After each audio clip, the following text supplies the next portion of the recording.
Hola, bons días a todos. Vamos a arrancar xa para non perder o tempo, non? E dou, en primeiro lugar, a palabra a José Parajes, delegado do CITOPIC, para que presente o acto. Buenos días, distinguidos miembros de esta mesa inaugural. Tomás Cuesta, director de la Escuela Politécnica Superior de Ingeniería de la Universidad de Santiago de Compostela, y Evelio Sánchez de Edilicia BIM, que va a ser el primer ponente. Ponentes en la jornada formativa de hoy: Antonio Tor, de BIM Skills; Javier Guerrero, de GeoBIM; Ramiro Temudo, arquitecto; José Antonio Vázquez, de la Universidad de La Coruña. Decanos, presidentes de otros colegios profesionales de la zona de Galicia, miembros de la Junta de Zona, colegiados ingenieros civiles o ingenieros técnicos de obras públicas de Galicia, profesionales del sector de la ingeniería y la construcción, compañeros y amigos. Gracias por estar hoy aquí.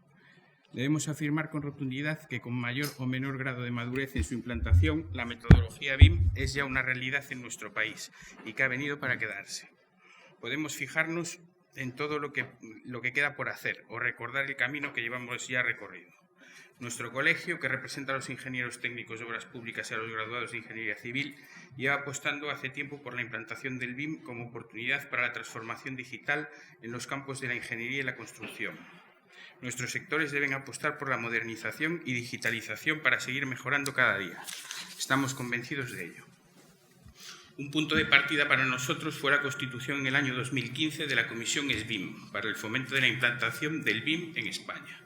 Formamos parte activa de su composición, así como en los grupos de trabajo con varios de nuestros colegiados como voluntarios y como responsables de varios de los subgrupos, colaborando con muchos de los que hoy son todo un referente en la metodología BIM en nuestro país.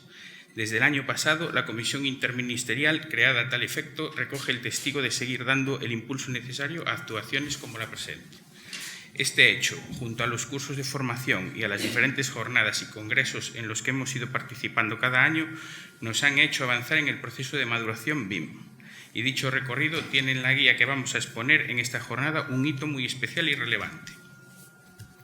La oportunidad de colaborar con el Ministerio de Transportes, Movilidad y Agenda Urbana a través de una subvención, según el Real Decreto 472/2019, nos ha posibilitado dedicar tiempo y esfuerzo a poner por escrito muchas de las ideas que teníamos. El objetivo, como se indica en el texto del Real Decreto citado, no es otro que fortalecer el proceso de implantación y desarrollo de la metodología BIM en la contratación pública en el sector de la ingeniería civil y la construcción en nuestro país. Tener la oportunidad de elaborar esta guía con grandes profesionales referentes en este ámbito y poderla presentar en muchas ciudades de España marcará un antes y un después para nuestra corporación y estamos seguros de que también para el sector. Hemos de agradecer a nuestro Ministerio de Referencia y a todos los que han dedicado su tiempo y su esfuerzo redactando cada uno de los apartados, su apuesta por nuestro colectivo y por el BIM. Gracias a todos. Muchísimas gracias, José. Eu simplemente, antes de dar a palabra a Evelio Sánchez, únicamente darvos a todos a benvida a este centro. Sabedes que isto é unha escola de enseñería e somos un colectivo condenado a estar sempre estudiando, a estar sempre facendo actos de formación continua. Dende o día seguinte a rematar a carreira estamos apuntándonos a cursos para seguir formándonos. Bueno, eso é un castigo, tamén ten unha virtud, que estamos sempre coa cabeza traballando. Agradecer ao colexio, a CITOPIC, que escollera este centro para poder facer este curso. BIM é un tema que en todas as enseñerías, un tema transversal que calquera que se dedica a facer proxectos ou a dirixir proxectos, a executar proxectos ou a diseñar, ten que ter un dominio.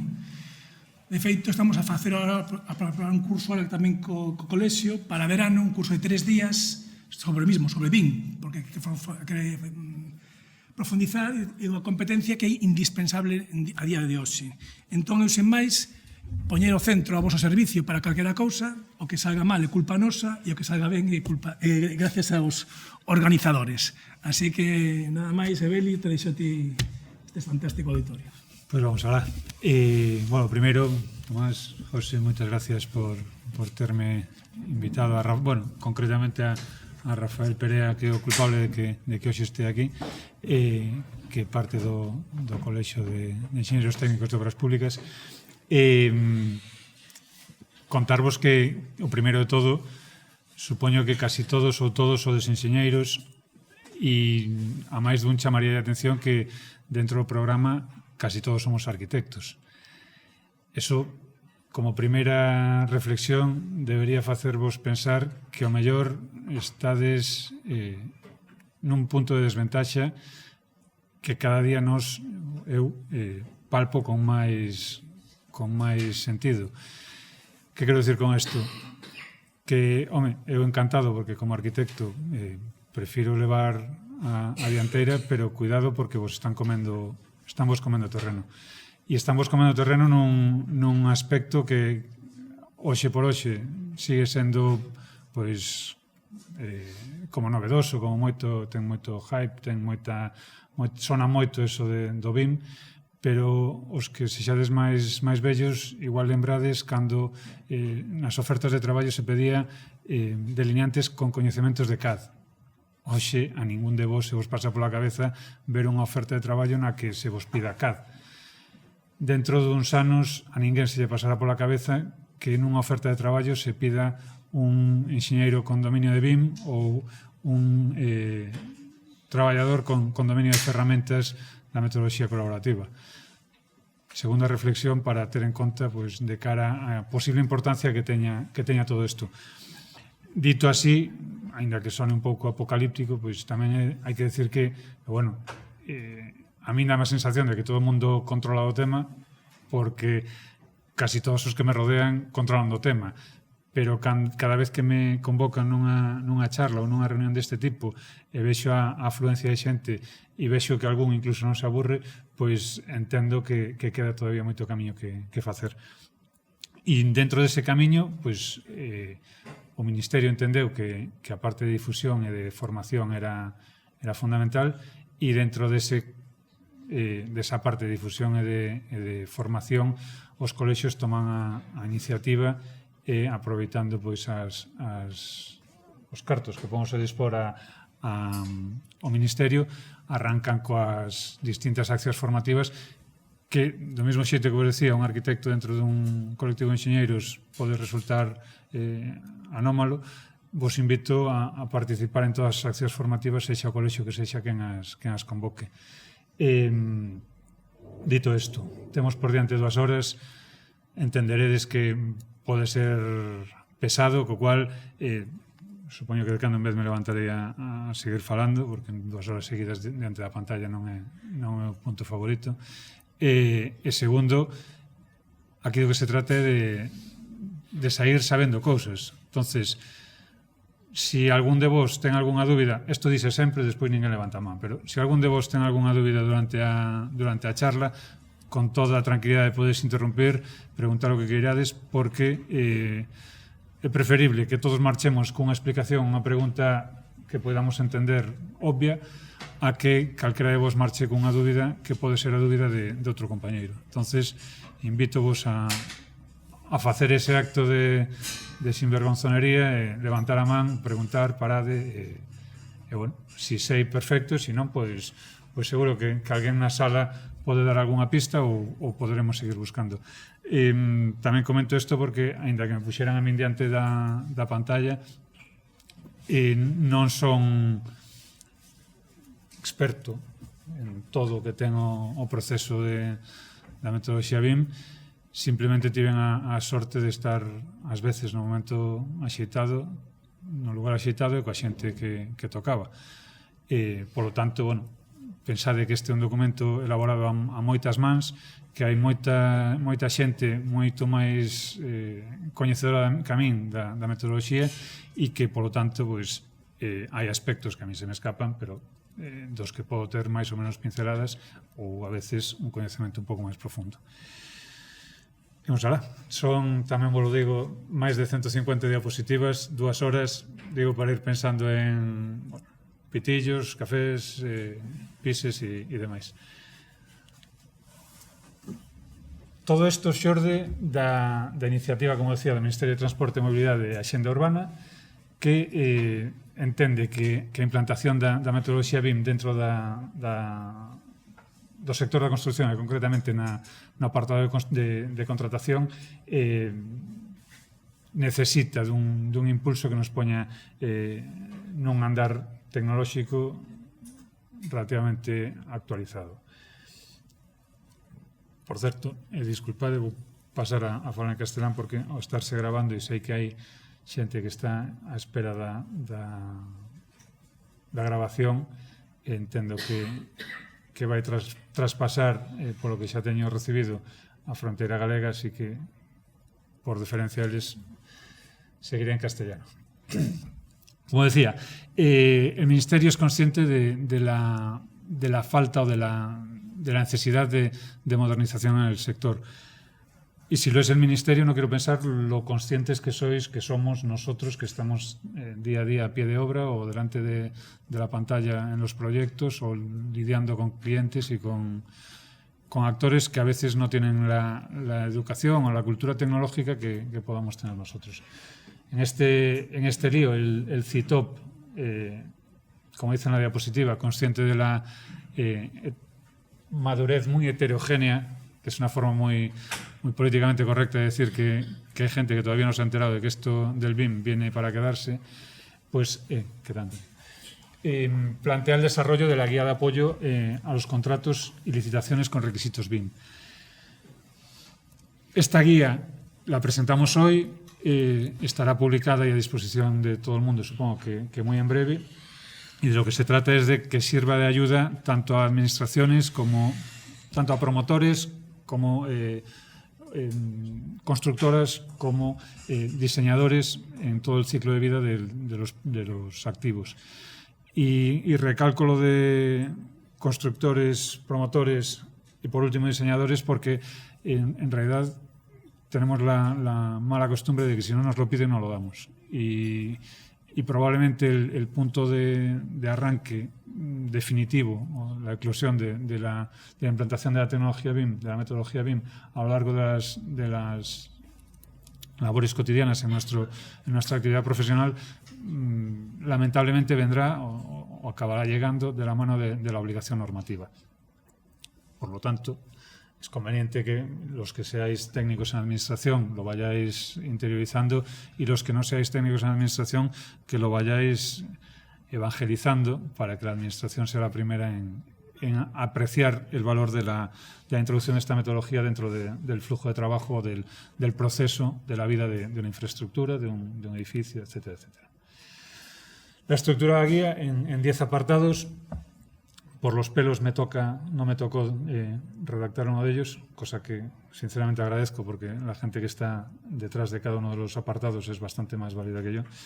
Es muy clara. Diagnóstico de estado actual para saber cómo estamos, marco normativo para tener un poco de idea de qué es lo que nos obliga o dónde nos podemos enganchar, la estrategia de implantación, de la que después supongo que Antonio nos hablará más y mejor, dentro de la organización, qué puntos hay que tener en cuenta, qué es interesante manejar dentro de nuestra organización. Y organización no es un término cualquiera, es un término elegido porque organización es una administración pública, es un estudio de arquitectura, es un estudio de ingeniería, es un equipo multidisciplinar o es una empresa contratista que se mete dentro de este lío. Las fases BIM que puede haber en un contrato público, ya entran en temas más de papel. Necesidades y requisitos BIM en fase de contratación para saber qué pedir y cómo. Un acercamiento a un pliego de requisitos BIM, el cómo se planifica la información para saber qué es lo que tenemos por delante, porque no basta con pedir un modelo Revit en su caso y IFC en el mejor de ellos, sino que hay que planificar toda la vida, tanto del activo como del proyecto y de la información que se genera. La producción colaborativa de información, porque sí hay que tener en cuenta que cada vez más, y lo estaréis viviendo en el día a día, ninguno de nosotros es capaz de llevar adelante un proyecto al 100%. Requerimos de equipos externos, de colaboradores, de compañeros, llamémoslo como queramos, pero la idea de una persona en su despacho pariendo todas las partes de un proyecto se acabó ya hace tiempo, y dentro de la metodología BIM se establece de forma más o menos sí, más o menos, de forma bastante estructurada, cómo se genera esa información dentro de un entorno colaborativo y cómo debe abordarse. Dicho esto, una máxima que algunos que están aquí, porque veo caras conocidas, me habrán oído alguna vez, es que es conveniente trabajar uno solo como si estuviera trabajando siempre en equipo. Y eso al final hace que trabajar en equipo sea mucho más sencillo. La entrega de información, porque finalmente, si nosotros estamos entregando a día de hoy PDFs que salen de un CAD, de alguna forma esos PDFs llegan a obra, en algunos casos, aunque no lo creáis, en tablets y en otros casos, como estáis más acostumbrados, en papel, pero de alguna forma tendremos que convertir la información que generamos en algo tangible, en papel. Papel o no, pero vaya, en un entregable que tiene que tener una forma física, entendido física como algo que podamos ver. Y por último, haremos un análisis de desarrollo de un caso real muy por encima, viendo el plan de ejecución BIM, el BEP, que es uno de los elementos contractuales. La presentación, como os decía, más de 150 diapositivas, está plagada de acrónimos, de siglas. He tratado en el repaso que le he hecho de las más peculiares, pasarlas a texto. Si alguna se me escapa y queda fuera de vuestro conocimiento, me dais un toque, me decís, oye, ¿qué significa eso de CDE? Y os cuento qué es. CDE en este caso es el Common Data Environment, es el entorno común de datos en el que vamos a trabajar todo el equipo cuando estemos en marcha con un proyecto.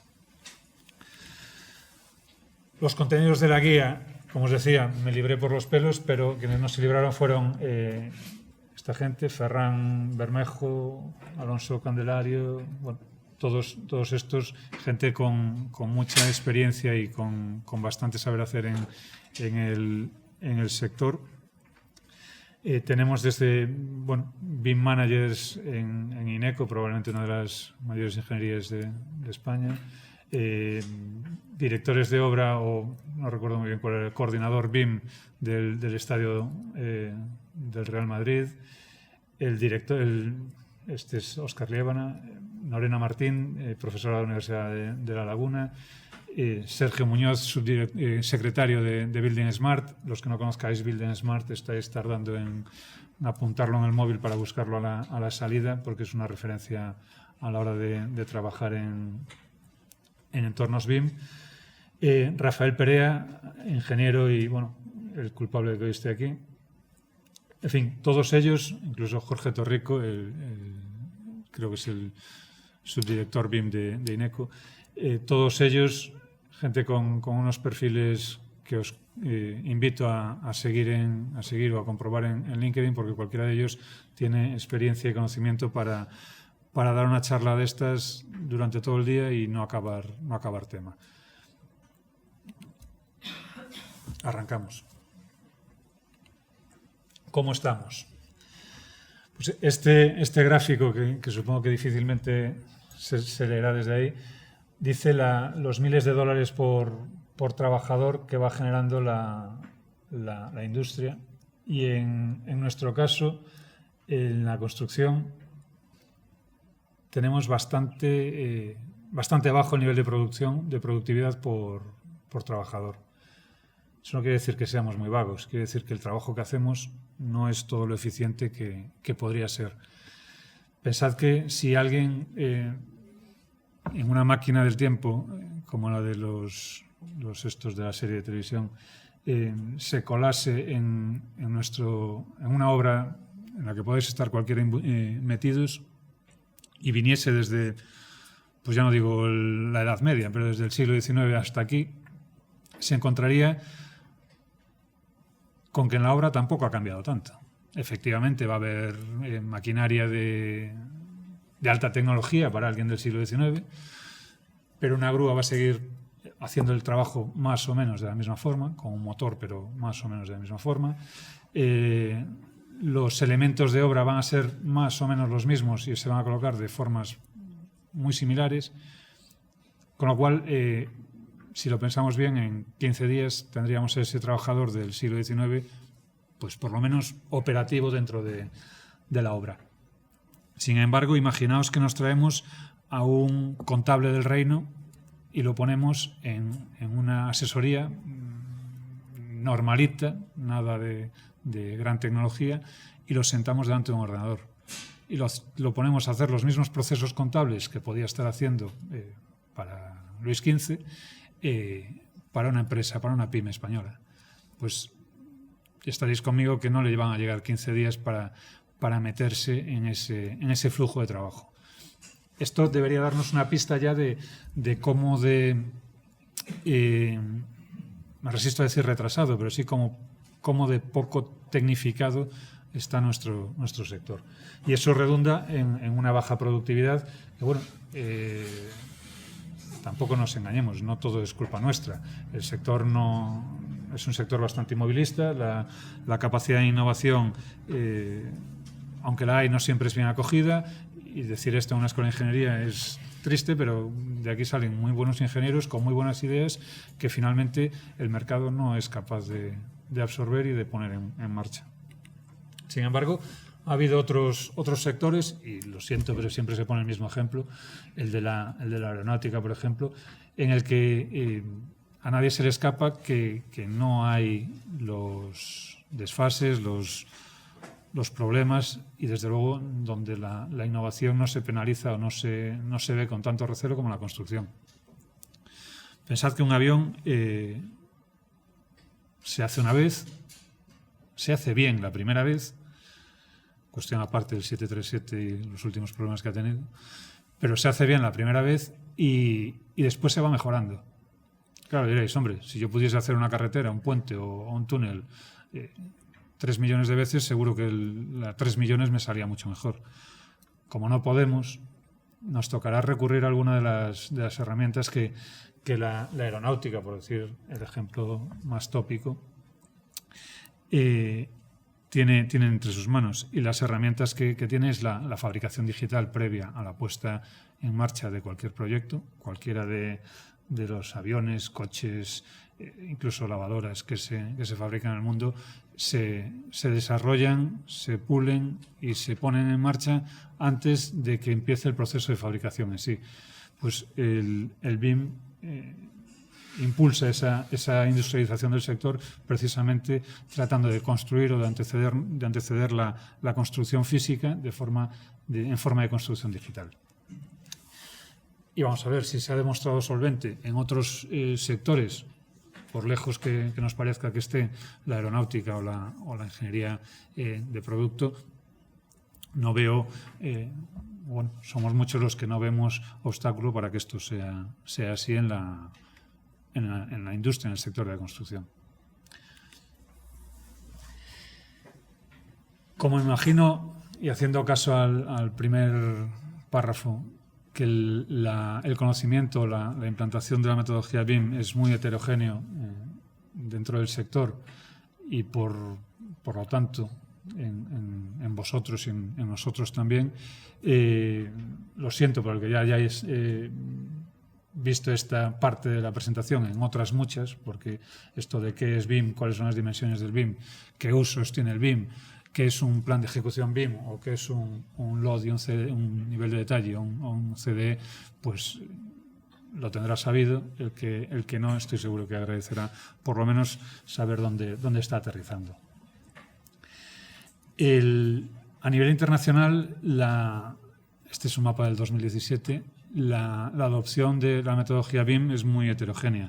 Desde países como Singapur, en los que toda la obra pública, y creo recordar que la privada, se ejecuta bajo estándares BIM, hasta lugares en los que directamente están empezando a arrancar. Pero cada vez sí es más habitual, es un proceso que, desde mi punto de vista y desde el de muchos, no tiene marcha atrás y supondrá una revolución está suponiendo una revolución mucho más importante que la que pudo suponer en su momento el CAD sustituyendo el papel. Para llegar a alcanzar un alto nivel de madurez, un nivel en el que realmente esto de la metodología BIM tenga un sentido y tenga capacidad de influir en el sector inmovilista, como decía, de la construcción, hacen falta tres patas fundamentales. Una estrategia de gobierno, como decía antes, y es yo creo que un defecto latino, si no nos lo imponen no lo adoptamos. Pensad simplemente en la última normativa que hayan cambiado y las pestes que habréis echado para tener que cumplirla.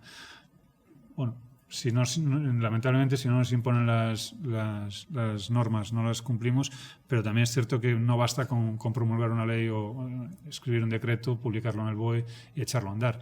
Tiene que haber una estrategia detrás, una estrategia de implantación que dé los medios, que fije recursos, que establezca plazos, etcétera, etcétera. Y esto le toca a nuestros gobernantes y afortunadamente con mayor o menor interés es un proceso que se va desarrollando. La estrategia del gobierno se ha planteado ya. Tiene que haber o debería haber un organismo nacional de estandarización y decir estándares en esta casa es más amable, pero si somos realistas, lo bueno de los estándares es que cada uno va por el suyo. Vosotros, ingenieros, con bastante más rigor, os fiáis de los estándares implantados, pero os puedo asegurar que dentro de mi experiencia con arquitectos es bastante demoledora en cuanto al tema de estandarización. En España tenemos estándares, con lo cual los abrazamos y se acabó. Lamentablemente, una de las patas más difíciles de gestionar en estas tres patas para alcanzar un buen nivel de madurez BIM es el de contar con una industria activa. Tanto por la situación coyuntural económica que afecta a la industria como por la propia idiosincrasia del sector. Decir que tenemos una industria activa desde el punto de vista de la adopción tecnológica pues es poco menos que un sueño. Como decías, a nivel internacional hay países que están muy en vanguardia. Dentro de Europa, los países nórdicos y el Reino Unido son referente. También es cierto que son referente más a nivel mediático que después a nivel práctico. En mis contactos con gente, tanto en el norte de Europa como en el Reino Unido,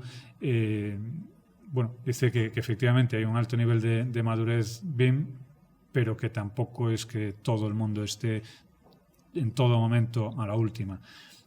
No deja de ser gente que trabaja como nosotros, que tiene los mismos backgrounds que nosotros y que, por lo tanto, no tenemos por qué sentirnos de menos, aunque oficialmente estemos todavía un poquito por detrás. Hay una directiva de contratación pública. En el Reino Unido, desde el 2016, lo tienen como mandato BIM desde el gobierno. Tienen ya instrucciones y normativa que fija plazos y una hoja de ruta. Y a nivel europeo, pues el European BIM Task Group que va pues un poco marcando la pauta de lo que debe ser.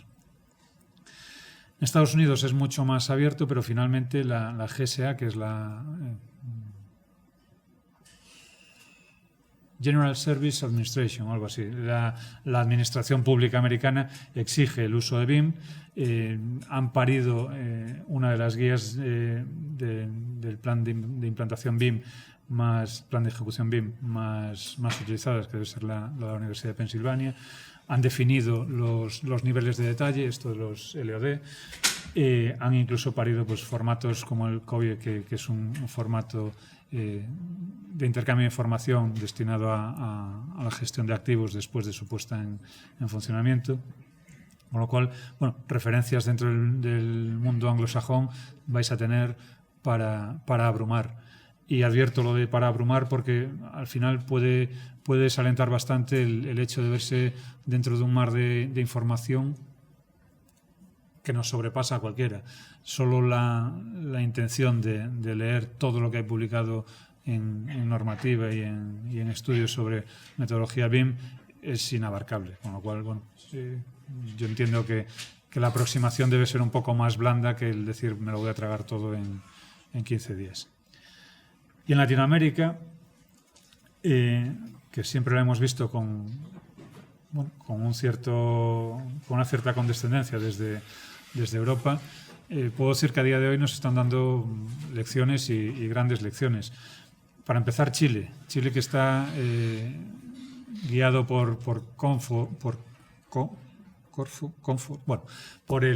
tiene el Plan BIM Chile, que es una iniciativa que os invito a investigar muy a fondo, porque los documentos que ha parido, tomando como referencia el mundo anglosajón, son mucho más amables de digerir, porque lo tenemos en castellano y porque los términos, a veces con menor fortuna que otras, se han tropicalizado, como dicen ellos, y los han trasladado a nuestra cultura.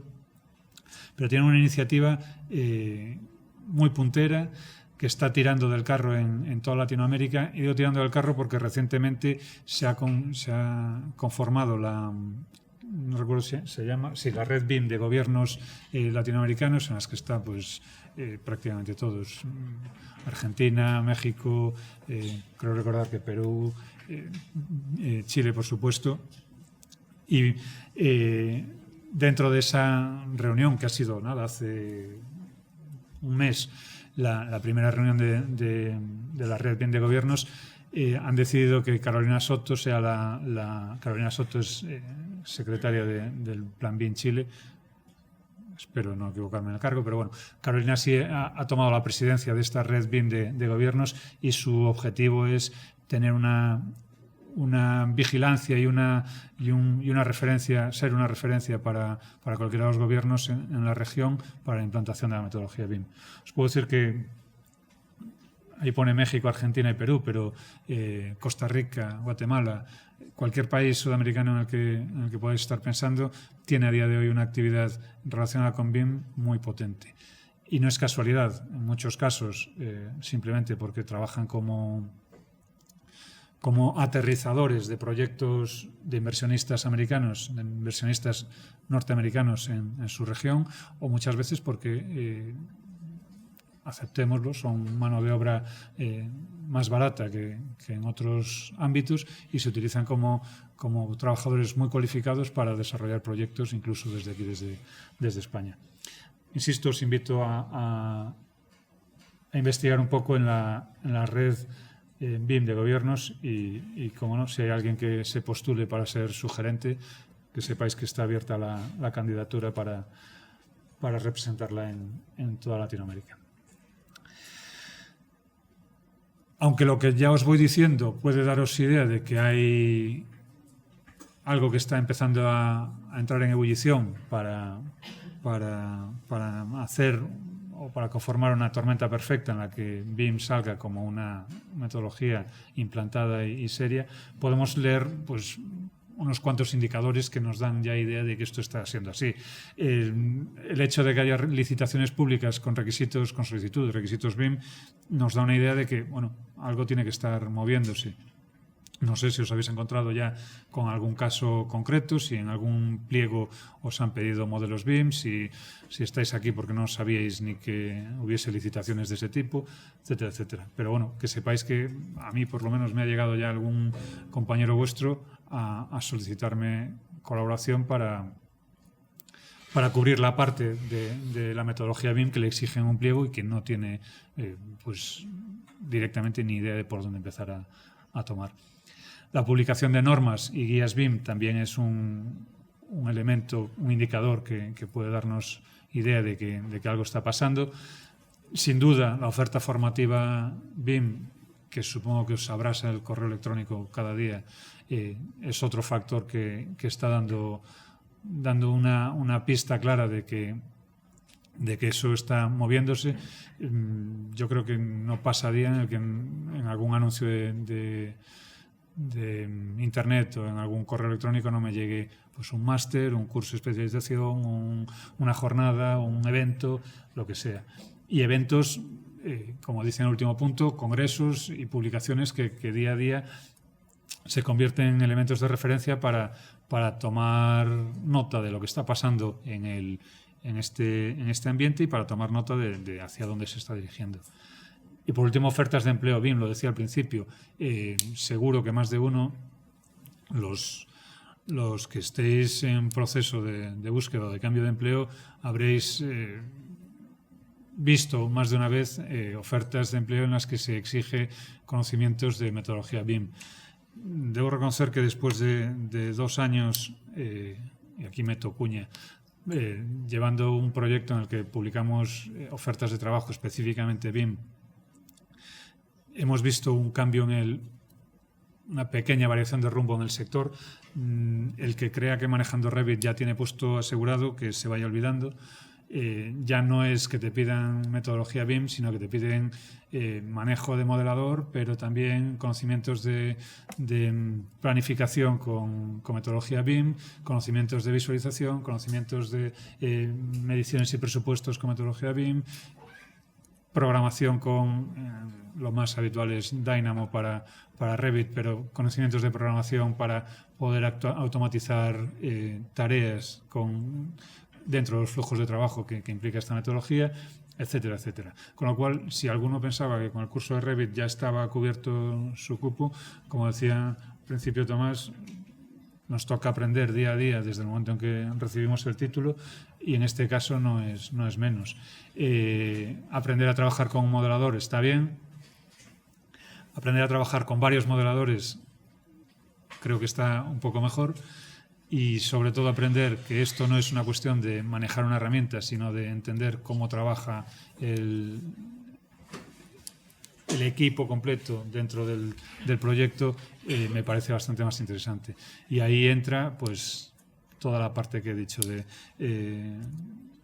mediciones, planificación, puesta en obra, gestión de obra con metodología BIM, todo lo que se os ocurra que podéis estar haciendo en obra, menos poner el hormigón, por supuesto, creo que tiene cabida como especialidad dentro de la metodología BIM.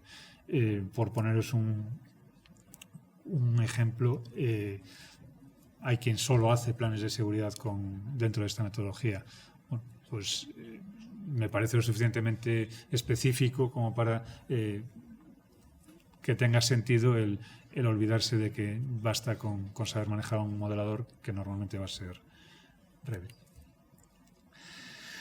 A nivel nacional hemos pasado desde la adopción de la metodología BIM por grandes empresas en el 2010, por grandes empresas constructoras. Hay que decir que sin mucho mérito, porque la adopción de la metodología BIM por parte de estas empresas ha sido única y exclusivamente porque, como buenos latinos, se lo exigían. Y se lo exigían, si pensáis que era en el 2010, los que hayáis estado en el mercado laboral en el 2010, recordaréis que aquí en España no es que sobrase lugares para trabajar, con lo cual lo más habitual era que las empresas, las grandes constructoras, volasen fuera de España, fuera de Europa incluso, a tratar de entrar en proyectos grandes en todo el mundo.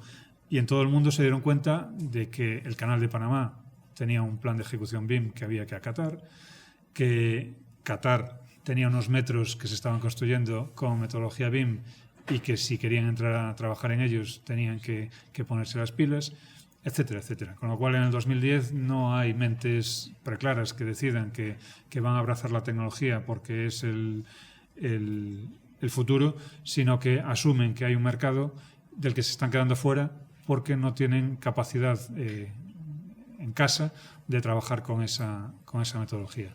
Entonces, como digo, en el 2010 podemos poner el punto de arranque de la metodología BIM en España, aunque si le preguntáis después a Antonio Tort, os dirá que hay gente que lleva trabajando bastantes más años con el tema, y algunos pues no sabíamos ni que estábamos haciendo BIM cuando trabajábamos con él. A partir de ahí, la aparición de la Building Smart en España también es un punto de inflexión importante. El capítulo español de la Building Smart forma parte de la Building Smart a nivel internacional, un organismo que trabaja por la implantación de metodología BIM con estándares abiertos o lo más abiertos posible. Y entre varios puntos a tener en cuenta: la creación de la comisión de la comisión SBIM, creo que fue en el 2015, que daría el refrendo institucional a la implantación de la metodología BIM en España y el arranque de la estrategia gubernamental al respecto. 2018 se decide, se publica que en concursos de obras y proyectos se podrá exigir el uso de BIM, y aquí me gustaría destacar un par de aspectos. El primero, el de se podrá. Esto es clave. Se podrá no quiere decir que se tenga que. Entonces, en el 2018, en la transposición de la directiva europea que fijaba de forma no literal, pero con ese espíritu, la implantación de la metodología BIM en el sector de la construcción, España decide que a partir del 2018 se podrá exigir el uso de la metodología BIM dentro de proyectos y de obras y concursos y licitaciones, fijando la obligatoriedad a partir de cierto presupuesto de ejecución material. Lo siento, pero las cifras no las recuerdo. Pero lo cierto es que ese se podrá y ese límite o ese rango de obligatoriedad no recuerdo si eran 5 millones de euros para obras, una cosa así. Ese límite lo que hace es que los estudios, las ingenierías, los arquitectos que estaban haciendo infraestructuras, edificación o obra civil por España, simplemente pues lo tomasen como un elemento más a poner admitir dentro del pliego de condiciones. No es que a partir de la transposición de la directiva nos hayamos puesto las pilas todos para meterlo de verdad. Y así surgen pues cosas como que pidan un modelo BIM y el licitador entrega pues algo que efectivamente es un modelo BIM, pero que una vez analizado, pues la administración a veces no sabe qué hacer con él y otras veces no puede hacer nada con él. A pesar de ello, bueno, se van publicando las guías SBIM, aunque creo que hace tiempo que no actualizan. Sí os recomiendo la visita a la página web de la comisión y registrarse, porque los archivos o los documentos son accesibles previo registro, gratuito por supuesto, pero sí registrarse para echar un vistazo a documentos que han creado compañeros voluntarios que han estado dedicando de forma completamente desinteresada su tiempo y su conocimiento a elaborar una serie de guías con las que ayudarnos a dar los primeros pasos. Podéis encontrar guías desde cómo redactar un plan de ejecución BIM hasta pues, cómo medir un modelo con BIM. A partir de ahí, la implantación BIM en las administraciones públicas, lamentablemente, bueno, digamos que esa es la parte buena, que se inicia la implantación BIM en las administraciones públicas. Lamentablemente los recursos de las administraciones públicas son los que son, tanto en dotación económica como en conocimientos y personal, con lo cual tampoco esperéis que cualquier ayuntamiento, ni siquiera cualquier diputación o cualquier consellería, sepa de qué le estáis hablando cuando les habléis de metodología BIM. Pero bueno, el paso está dado y se supone que tendremos que ir viéndolo poco a poco.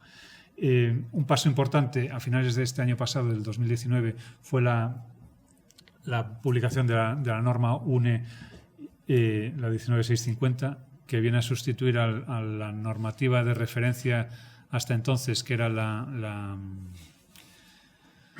1192, la PAS 1192 inglesa. Era una guía, o una normativa que se utilizaba de forma, como referencia, sin tener pues un sustrato jurídico o un sustrato normativo de implantación en España. A partir de la publicación de la 19650 ya tenemos una normativa o una referencia española a la que acudir. Para tranquilizaros, decir que la ISO 19650 es una transposición, una traducción de la EN ISO 19650, que es la derivada en forma de ISO de la norma BS 1192, PAS 1192, que estaban desarrollando los ingleses. Decidieron abandonar el desarrollo y desarrollarla como normativa ISO. Bueno, se crea en el 2019 también la Comisión Interministerial y aparecen guías BIM en Cataluña que, para el que no tenga inconveniente en leer en catalán, pues tienen documentación muy interesante, bastante avanzada y con una implicación desde las administraciones bastante comprometida y con, bueno, no solo con ganas de hacer cosas, sino haciéndolas. Perdón. En las administraciones públicas, si echáis un vistazo a las que están en la pantalla, pues ADIF, AENA, Correos, Ferrocarriles de la Generalitat Valenciana, Puertos del Estado, Infraestructuras de Cataluña, en fin, hay unas cuantas que están ya con la implantación de la metodología BIM en marcha en distintos grados.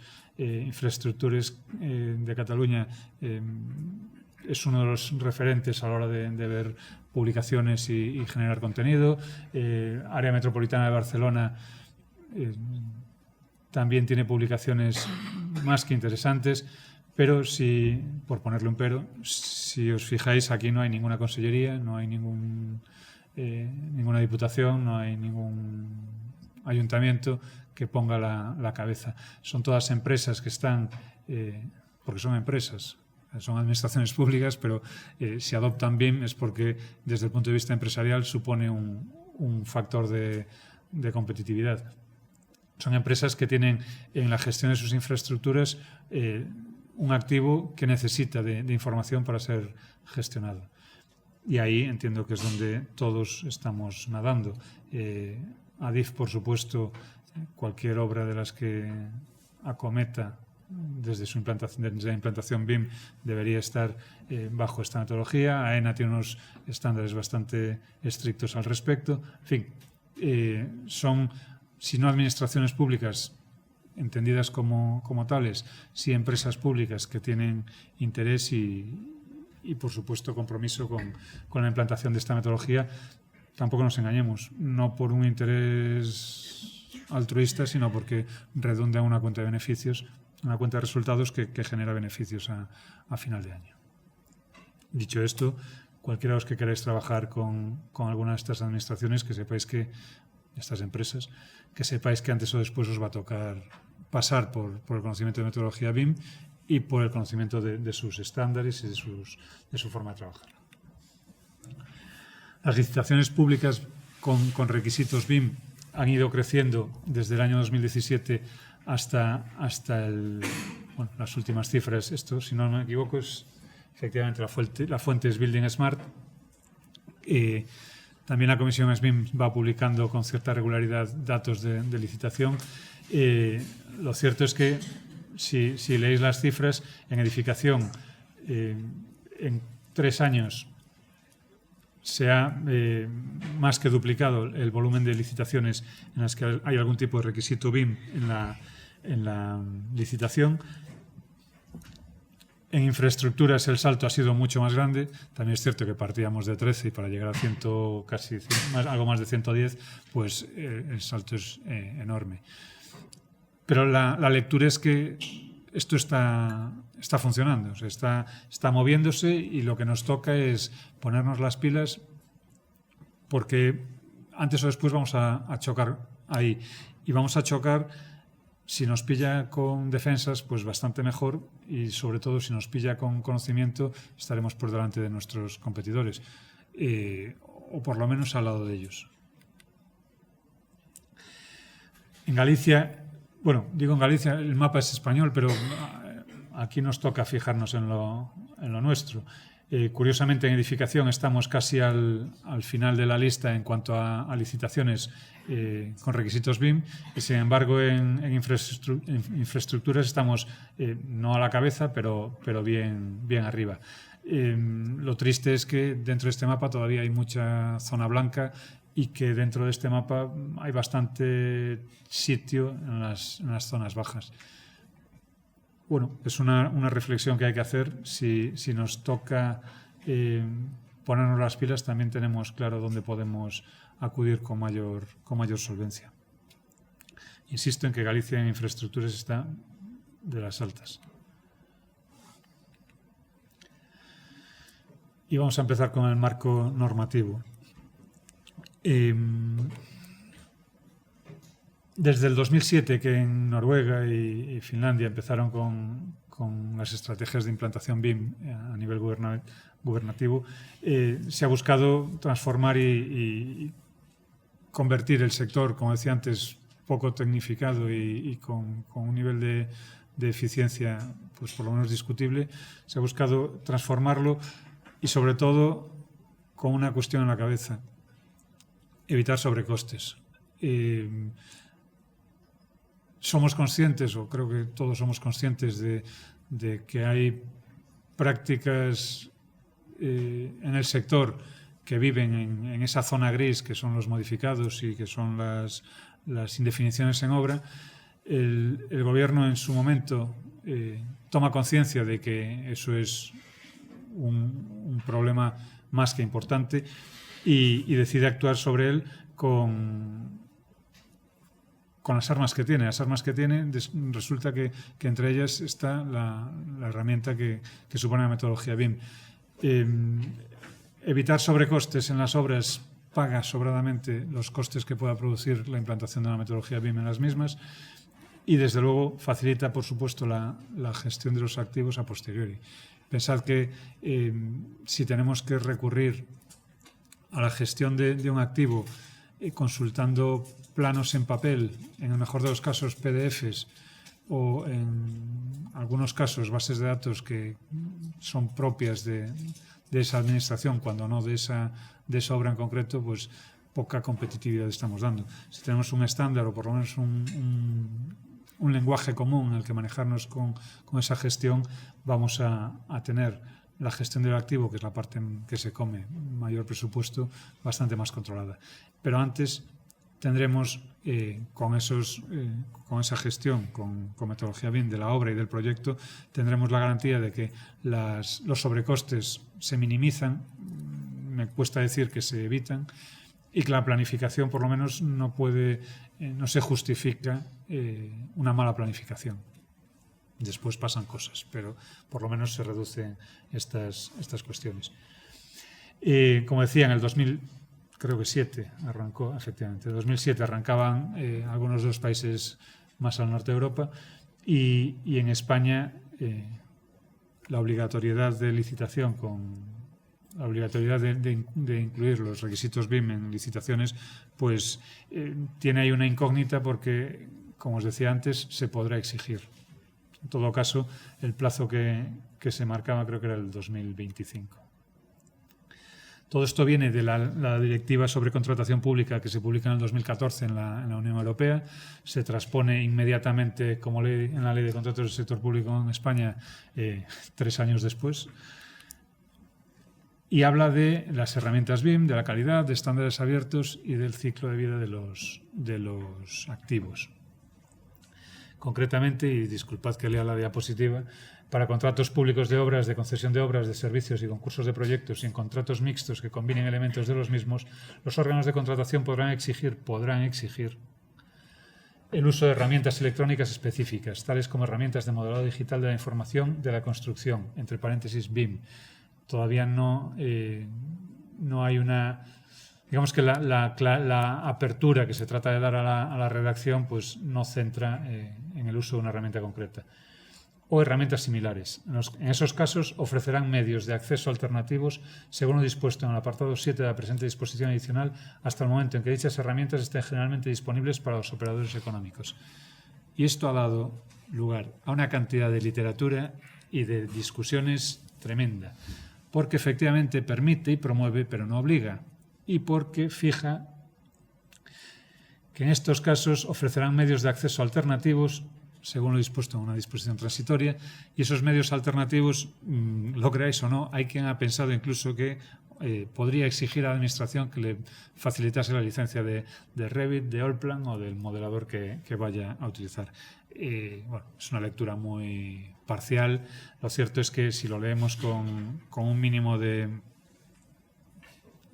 apertura de mentes, lo que nos está diciendo es que se podrá contratar, se podrá licitar con exigencia de metodología, del uso de metodología BIM, sea cual sea. Se podrán pedir estándares abiertos porque la administración tiene que ser no discriminatoria, etcétera, etcétera. Pero vaya, que, insisto, esto ha dado lugar a bastantes discusiones. Las herramientas similares, de momento no hay, o que yo conozca, no tenemos a la mano, y desde luego lo que nos dice es que deberá modelarse un inmueble y entregarse el modelo. En el Gobierno de Cataluña van un poquito más allá y deberán aplicar de forma obligatoria en todos los contratos de obra civil y de edificación o de concesión de obras y concurso de proyectos. 11 de junio de 2019, en Cataluña dan ese paso más y es obligatorio la utilización de metodología BIM para los proyectos de obra para las licitaciones de obra y proyectos. Puede requerirse como prescripción técnica o como condición.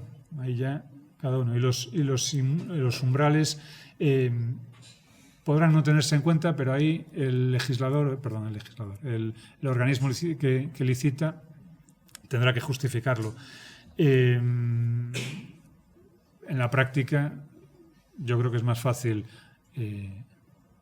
pedir hacer el pliego con la inclusión de condiciones que incluyan la metodología BIM, que no ponerse a justificar la no necesidad de esa metodología. Y curiosamente, digo curiosamente porque también es punto de discordia, se insta a utilizar el formato IFC como formato de entrega. El formato IFC, para el que no lo sepa, es el impulsado por la Building Smart y es un formato de intercambio de información para la construcción que, además de la geometría del modelo, de la infraestructura o del activo que se está trasladando, incorpora gran parte de la información que lleva aparejada. Al margen de esa directiva europea, de esa normativa española, hay normas y guías en el orden, no sé si se lee por debajo, las especificaciones técnicas corporativas, las guías y los manuales, que son guías y manuales recomendables, pero no son obligatorios, las normas nacionales y por encima las normas internacionales. Y esto es interesante tenerlo en cuenta porque gran parte de la documentación por la que entiendo que deberíamos empezar a tomar contactos con estas guías y con estos manuales que están en la base. Estas normas y guías fijan la producción y uso producción, uso y gestión de la información, de manera que nos dicen cómo debemos generarla, cómo debemos utilizarla y cómo debemos trasladarla a los distintos actores dentro de nuestro sector. Lamentablemente después cada uno tiene sus guías propias y demás, pero por lo menos tenemos unos marcos comunes en los que poder movernos. Hay especificaciones de los modelos de información en los que se fijan taxativamente cómo y qué debe haber en los modelos y la determinación de formatos de intercambio, que aunque hay algunos estándares más o menos de facto, siempre está bien, y veremos el porqué, tener un estándar fijo que sirva de referencia por bueno o malo que sea. Todo esto, si además lo encerramos en la cáscara del OpenBIM, nos lleva a poder generar información, a producirla, a poder utilizarla y a poder intercambiarla de forma completamente abierta y ajena a los gestores o ajena a las herramientas concretas que utilicemos para su producción. En la norma que os comentaba antes, en la ISO 19650, se fijan cómo se traslada y cómo se intercambia esta información. Se fija también cuáles son los elementos básicos de estos sistemas de información. Y bueno, no digo imprescindible, pero muy recomendable tenerla a mano. Como decía, fija los requisitos de información, fija los elementos mínimos que debe tener el plan de ejecución BIM, determina cuestiones relativas al modelo de información y introduce la estructura de un modelo común de datos, un entorno común de datos en el que debemos movernos todos los actores. Este entorno común de datos, por entenderlo de alguna manera, es el almacén en el que vamos a tener toda la información relativa al proyecto, al activo, para que los distintos agentes operen con ella y cada uno de los mismos entre en el momento en que tenga que entrar para participar de la forma que sea dentro del proyecto. Pensad, por ejemplo, pues, no sé, qué pinta el topógrafo en la parte de gestión del activo, o qué pinta el gerente de una autopista en el momento de determinación de los desmontes y taludes. Pues la información está toda en el mismo sitio, otra cosa es cuando entra cada uno dentro de ella. Los formatos de intercambio de información son básicos y personalmente soy un declarado defensor de este formato de intercambio IFC, por malo o por limitado que sea en muchos aspectos, y entiendo que es la parte más importante de la generación de información. Lo cuento muchas veces, alguno que peina canas recordará WordPerfect como procesador de textos universal. Todo el mundo trabajaba con WordPerfect. Si queréis importar ahora un formato, o sea, un documento de WordPerfect al otro procesador de textos tan extendido, vais a sufrir. Y vais a sufrir porque WordPerfect es un formato que no está publicado, que es un formato propietario y que es irrecuperable a día de hoy si no es por medio de aplicaciones que tienes que pagar. Para nuestros estudios, pues si de vez en cuando llega un documento en ese formato, pues alguno llega. Hay documentos muy antiguos que están en ese formato. Pues a lo mejor no es un drama, pero ahora imaginaos una administración heredando un archivo de datos de hace 20, 30 años en ese formato y teniendo que digitalizar o poner a disposición de sus administrados toda esa información y sin capacidad de entrar en ella. Eso, que es una trampa muy, muy dulce, es lo que pasa con los formatos propietarios. Y para ello están, desde hace ya un tiempo, y en el caso del IFC como norma ISO desde el año 2016, los formatos abiertos. Formatos abiertos que están perfectamente documentados, que son perfectamente legibles y que son perfectamente reproducibles en cualquier momento en el que queramos acceder a ellos. Por poneros otro ejemplo que abunda en esto, el MoMA de Nueva York tiene una sección de videojuegos y de arte electrónico. Uno de los grandes problemas que tiene es que, aunque seguro que todos vosotros tenéis en casa un Laserdisc, ellos no tenían un Laserdisc en el MoMA. Y quien dice un Laserdisc dice, alguno recordará un cartucho zip, o recordará incluso un cassette de 8 pistas para escuchar música.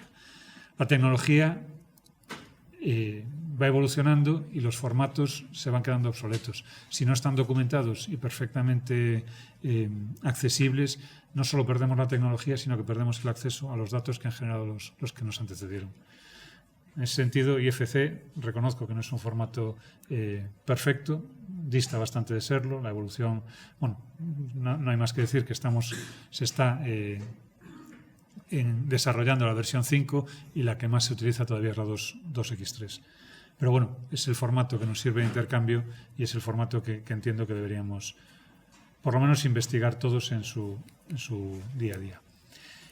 Como decía, favorece la colaboración porque nos va a permitir que los que hablan en Revit puedan hablar con los de InfraWorks. Tengo una pregunta sobre IFC. Si se está haciendo algo a nivel normativo para exigirlo, el problema que me estoy encontrando es que a pesar de que los programas tienen exportadores e importadores buenos, como Revit, Alux o cualquiera, las familias no tienen los datos a exportar en IFC. Los fabricantes no están, no sé por qué hablo con fabricantes que no pierden el tiempo en meter los datos de intercambio. Las tuberías no tienen la pérdida de carga en los campos que tienen que tenerlo, las luminarias no tienen los archivos fotométricos, etc. ¿Se está haciendo algo a nivel exigible exigir esto por normativa? La exigencia tenemos que leerla en la amplitud de miras que decía con la lectura del artículo que citaba antes de la normativa. No se exige un formato específicamente IFC, sí se exige por agregación de distintas normativas que el formato sea abierto o sea accesible o sea estándar, leyendo en estándar lo que queramos leer, porque en el listado de estándares que hay a nivel de normativa española, IFC no es un estándar, pero tampoco lo es DWG. Con lo cual, la lectura es de interpretación generosa, la de exigencia. Eso por un lado. Por otro, lo que comentas de la poca... el poco aprovechamiento que se puede hacer a veces de las familias, decías. Entiendo que trabajas con Revit. A mí que las familias estén más o menos cargadas me da exactamente igual porque no trabajo con Revit. Con lo cual, fíjate que hay fabricantes que cargan sus familias al extremo, de forma que los modelos de Revit se hacen inmanejables y que no sirven absolutamente para nada. Asumámoslo, los modelos los generamos nosotros, son nuestra responsabilidad y lo que nos toca a nosotros como responsables es hacernos cargo de que esos datos que queremos o que nos solicitan vayan ahí. Dicho eso, también nos toca exigirle o pedirle a las empresas que nos faciliten los datos que necesitamos y solo los que necesitamos. Tú me decías la pérdida de carga de una tubería. Imagínate, pues no sé, que en Letonia, además de la pérdida de carga, piden pues es que no se me ocurre, cualquier tontería, pero el espesor de la llave con la que se abrió la puerta. Es absurdo.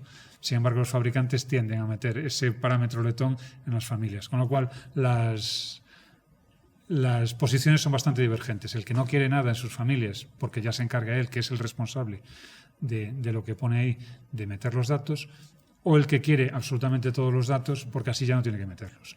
Bueno, respeto las dos opciones, a mí me toca meterlos muchas veces.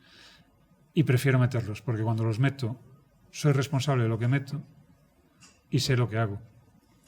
O no, pero el responsable sigo siendo yo. Cuando los mete otro, el responsable sigo siendo yo, pero el que ha metido la pata, si la mete, es otro. Y pensad, por ejemplo, en kilonewtons y en toneladas, que todos tenemos clarísimo lo que es un kilonewton y lo que es una tonelada, pero a lo mejor el chaval que está en Bangladesh metiendo datos en las familias que la empresa que sea le ha pedido, pues no tiene tan claro que un KP sea distinto de una T. Yo, desde luego, no recomiendo, por lo menos no tan encarecidamente como otros, el uso de familias tan alegremente. Digo familias, objetos, en fin, los parámetros, insisto, son responsabilidad nuestra, debemos ser nosotros los que por lo menos supervisemos y metamos lo que corresponde. IFC es capaz de albergar muchos, no todos, pero bueno, decía, no es un formato perfecto, pero es el más perfecto que tenemos de intercambio. Como decía, bueno, lo de la perdurabilidad y de la información creo que ha quedado claro con el ejemplo del MoMA. Estas normas también fijan las especificaciones del modelo de información. Estas son las guías publicadas por la Comisión SBIM. Insisto en que os registréis y accedáis a ellas, por lo menos para echarles un vistazo, ver qué elementos son los que toman de referencia y tener una idea, aunque sea un barniz, de lo que nos toca o de lo que nos puede servir para organizar un modelo o para clasificarlo, etcétera, etcétera. La Generalitat de Cataluña, en concreto, esto creo que es de infraestructures. Si no de infraestructures, pues AMB, la Área Metropolitana de Barcelona, también tiene publicadas especificaciones. Hay especificaciones con nivel de información gráfica que se exige o que se pide, niveles de información no gráfica que se pide también, especificaciones mucho más concretas de los modelos, por ejemplo, la guía de puertos o el manual BIM de gestión de proyectos de infraestructuras determina cómo deben entregarse los modelos para que ellos puedan aprovecharlos y explotarlos. Aquí en Galicia tenemos 3 aeropuertos. Pues cualquiera que haya querido hacer algo para aeropuertos habrá tenido que pasar por la comprobación de que su proyecto, en el caso de AENA, hasta ahora con normas CAD, pasaba los estándares de AENA para ser admitido como trabajo dentro de la organización. Todavía no tienen, que yo sepa, publicados estándares BIM. Me consta que todavía están pidiendo que se cumpla su normativa propia de estandarización o de clasificación para trabajar con ellos. Nos va a tocar, de una forma o de otra, trabajar con clasificaciones, con estándares de trabajo, con formas de modelar o de acometer los trabajos propios de cada una de ellas.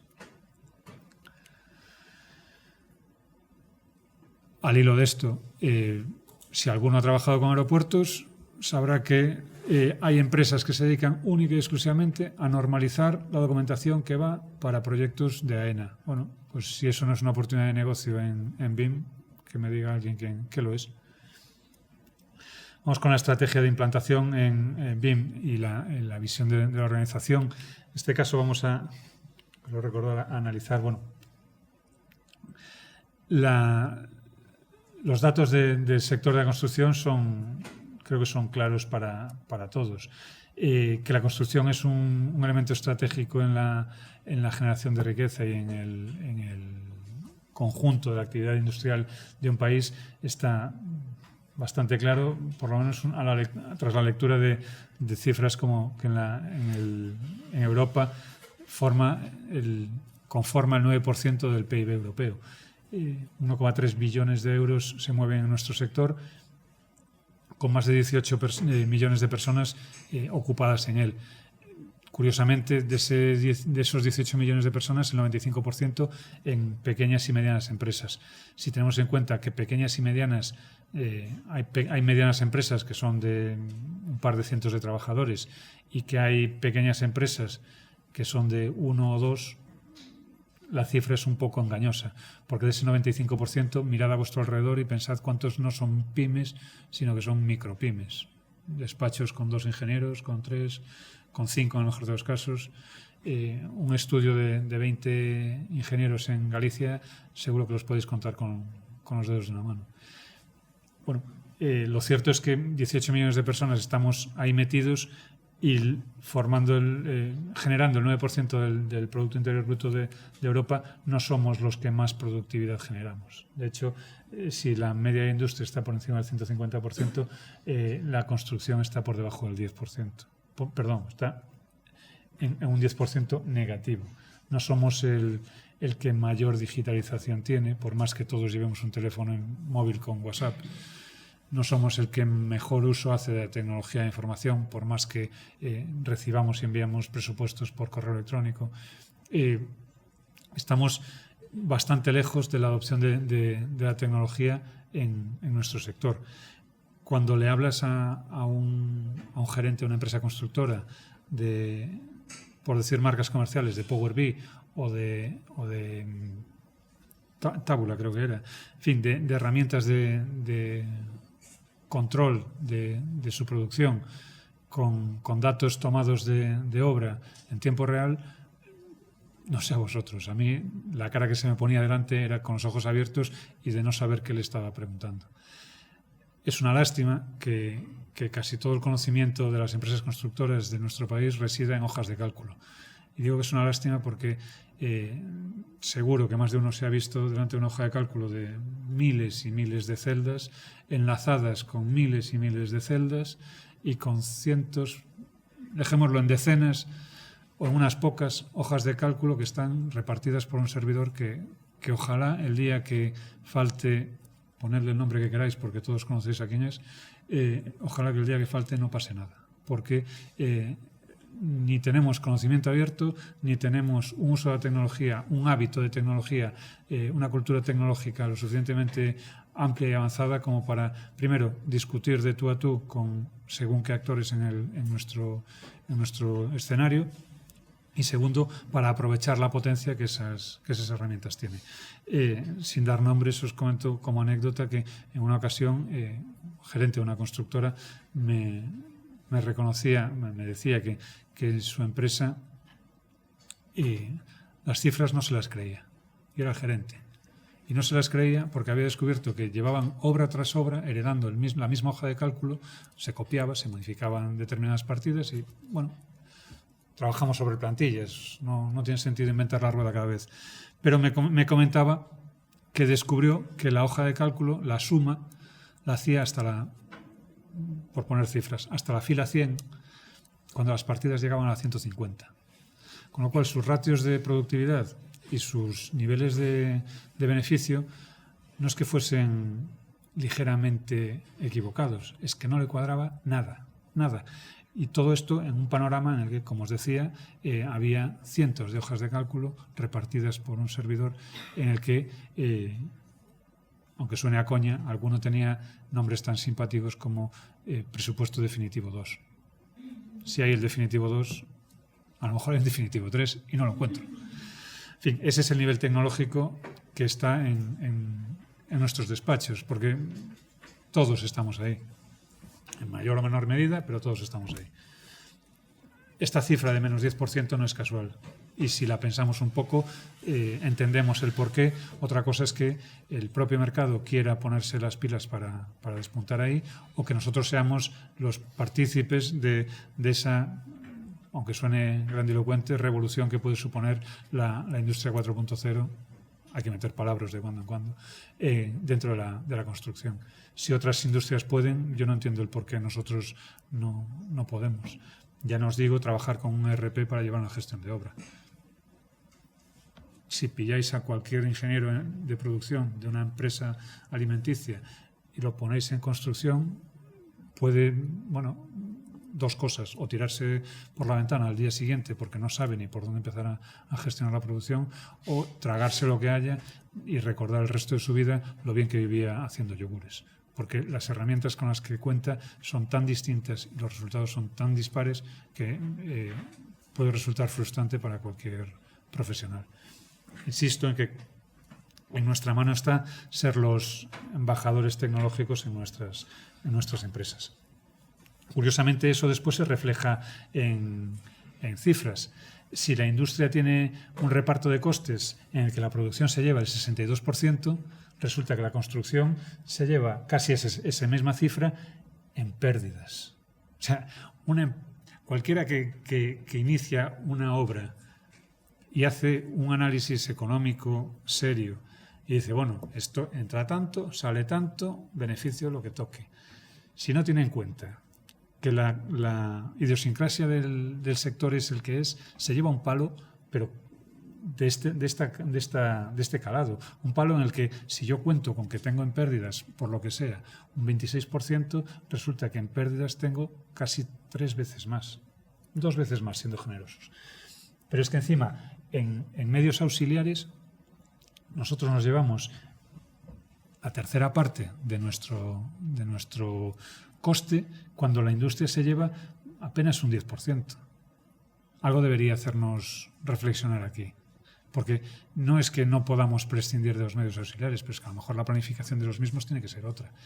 Y por supuesto sí es que debamos prescindir de las pérdidas, porque las imprecisiones, las indefiniciones, las faltas de conocimiento de lo que estamos haciendo, y es tal cual, o sea, no sabemos muchas veces qué es lo que estamos haciendo, conlleva una pérdida de competitividad tremenda.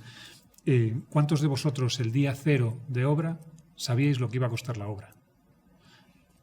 Os doy margen. ¿Cuántos de vosotros el día 0 de obra sabíais que la obra se iba a desviar como mucho un 5%? Es más, ¿y cuántos lo cumplíais?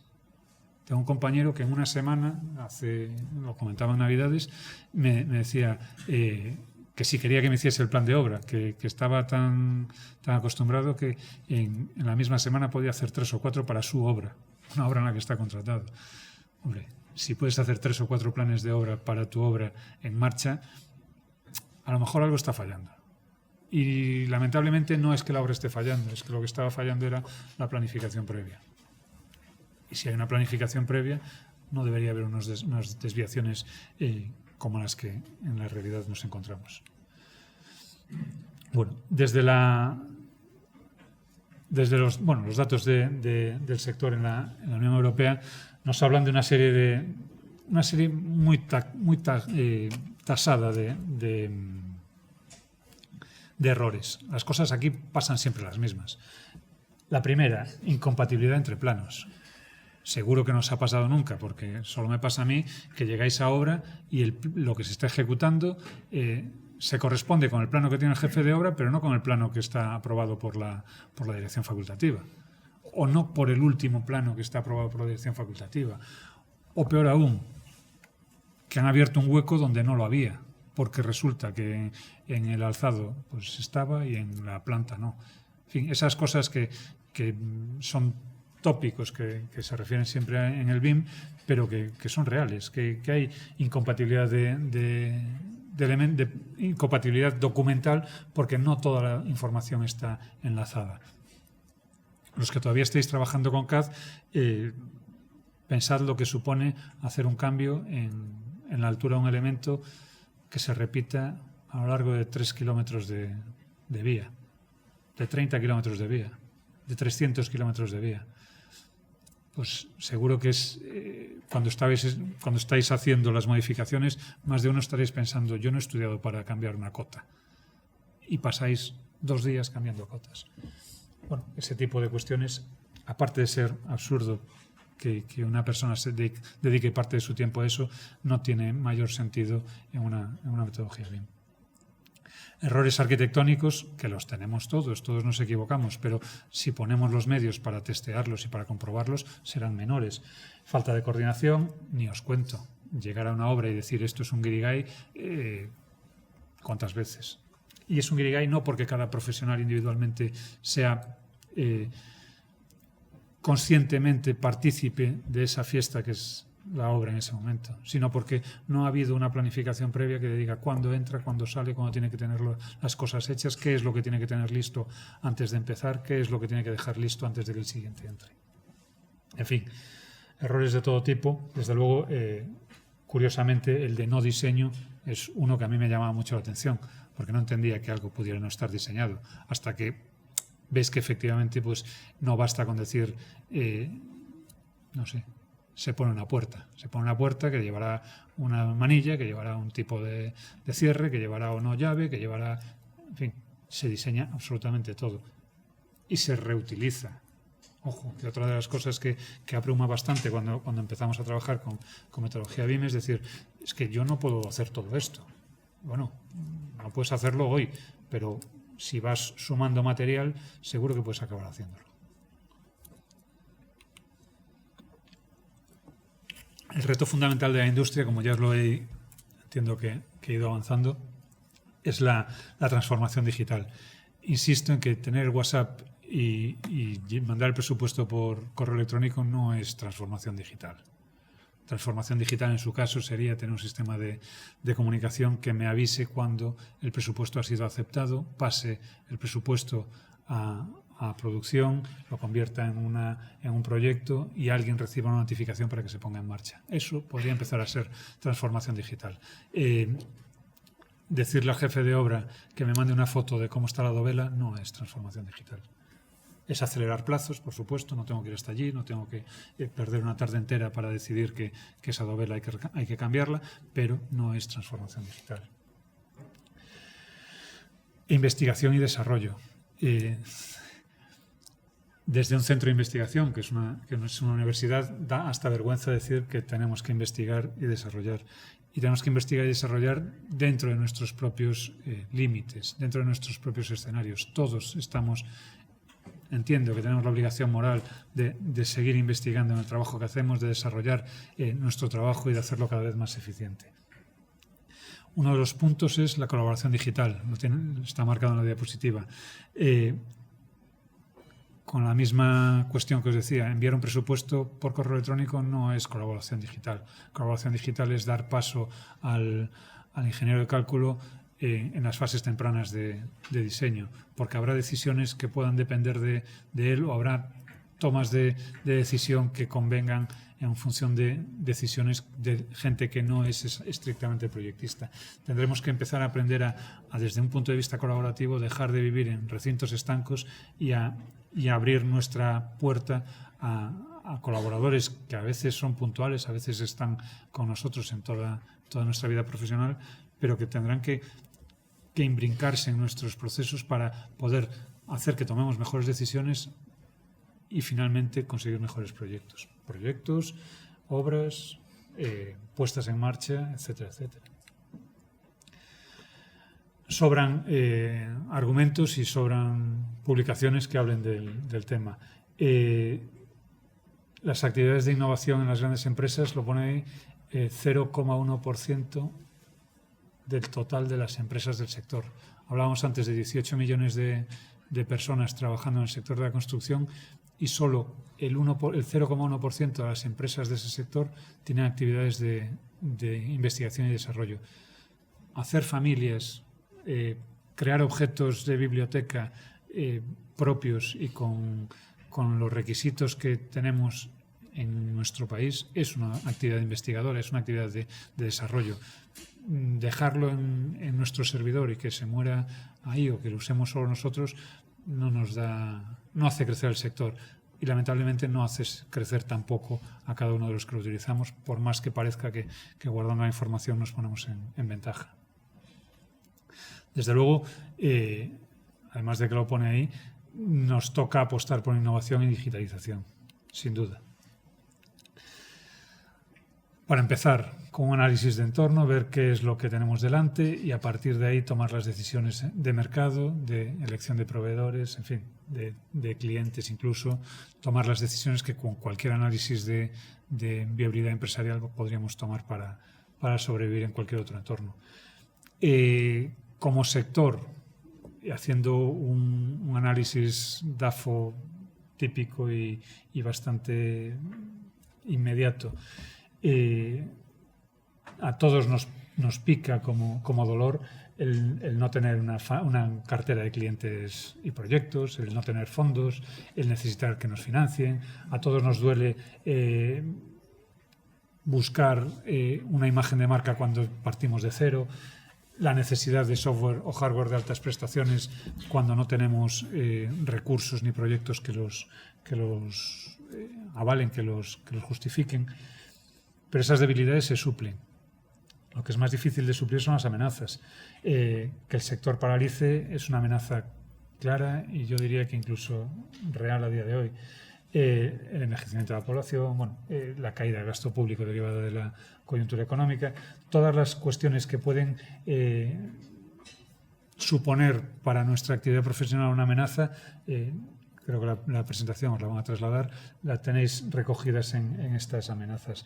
Las barreras de entrada para la adopción de la metodología BIM podemos resumirla en conocimientos y eso está en nuestra mano suplirlo. En el lado contrario tenemos fortalezas y oportunidades. Las fortalezas, la capacidad que tenemos de diferenciarnos en producto o marca. Os hablaba antes de alguien que solo hace planes de seguridad con metodología BIM. El abanico de actividades dentro de la metodología BIM es tan amplio como para que resulte inabarcable para cualquiera de nosotros. Y eso, que puede ser a priori un elemento abrumador y de rechazo, yo he tratado de transmitir siempre que es una oportunidad de negocio, porque si yo sé hacer algo muy bien y soy el único que lo hace, probablemente me llamen a mí para hacerlo. Como anécdota, contaros que recientemente discutía con unos compañeros la necesidad o no de aprender a trabajar con Revit. Revit es en España el Santa Santorum de los modeladores, es el modelador más extendido, es el que todo el mundo utiliza o quiere utilizar. Yo trabajo con Allplan, trabajo con edificios, trabajo realmente con el que me pongan por delante, pero bueno, mis inicios en esto fue con Allplan. Es probablemente de los más minoritarios y si no de los más, no tiene ni mucho menos la cuota de mercado que tiene el software de Autodesk. Eso que en principio podría ser una desventaja, y discutía con este compañero la conveniencia o no de aprender a manejar Revit, yo decía que, hombre, a lo mejor es escupir contra el viento, pero creo que en mi vida aprenderé a manejar Revit. Y no aprenderé a manejarlo porque no necesito manejar un modelador que ya maneja mucha gente, porque siempre habrá alguien que lo maneje mucho mejor que yo. Entonces, eso no me da una ventaja competitiva. Saber cómo funciona sí me da una ventaja competitiva, porque gente que trabaje con Allplan hay menos, gente que trabaje con Allplan y sepa gestionar su intercambio de información con Revit hay menos, y gente que se dedique, no es el caso, pero que se dedique a hacer acueductos con Allplan, introducirlos en un flujo de trabajo con, no sé si InfraWorks sirve para eso, pero vamos, que gente que haga tareas muy específicas hay menos. Con lo cual, ante la pregunta que me han hecho alguna vez de ¿por dónde empiezo a aprender a manejar Revit? La respuesta es por olvidarte de él. Por olvidarte de él si quieres tener una empleabilidad mayor que tu competencia. Entonces, eso mismo, aunque suene a parodia, llevémoslo a nuestro campo. Todos sabemos hacer algo bien. Hasta yo sé hacer algo bien. El tema es explotar lo que sabemos hacer algo bien, saber explotar lo que sabemos hacer bien y convertirlo en nuestra, como dice ahí, diferenciación de producto de marca. Porque no todos vamos a poder hacerlo todo, porque no todos vamos a poder hacerlo todo bien. Utilizar la estrategia de buscar un producto novedoso en el sector. Darle una vuelta o adaptar el producto a las necesidades del cliente. En fin, las fortalezas tenemos las que queramos, desde la capacidad de gestionar la normativa con mayor facilidad, en fin, la que queráis. Y todas ellas tienen cabida dentro de un flujo de trabajo con metodología BIM. Un flujo de trabajo que está lleno de oportunidades, desde las ayudas que hay reales de inversión para autónomos y pymes, las ayudas que hay para acceso a formación y empleo, en fin, la posibilidad que haya, espero que no tan lejana, de crecimiento de la economía, etcétera, etcétera. Por supuesto, una oportunidad también es la oportunidad normativa que nos da podrá exigirse la utilización de herramientas dentro de un flujo de metodología BIM. Ojo, una oportunidad que también está clara en el sector es la que pone aquí como escasa formación especializada. Cualquiera de vosotros que a día de hoy no tenga una formación especializada que quepa dentro de este flujo de trabajo, debería empezar a buscar la que le pueda dar mayor oportunidad de empleabilidad. No porque vaya a dejar de hacer lo que esté haciendo, sino porque pueda convertirse en partner, en colaborador de compañeros que estén hoy aquí y que puedan necesitar de los servicios especializados de cualquiera de nosotros. El hecho de que mi competencia no esté a mi nivel de formación supone que yo estoy por encima de mi competencia, y eso, en una buena lógica, debería suponer mayores ingresos para mí.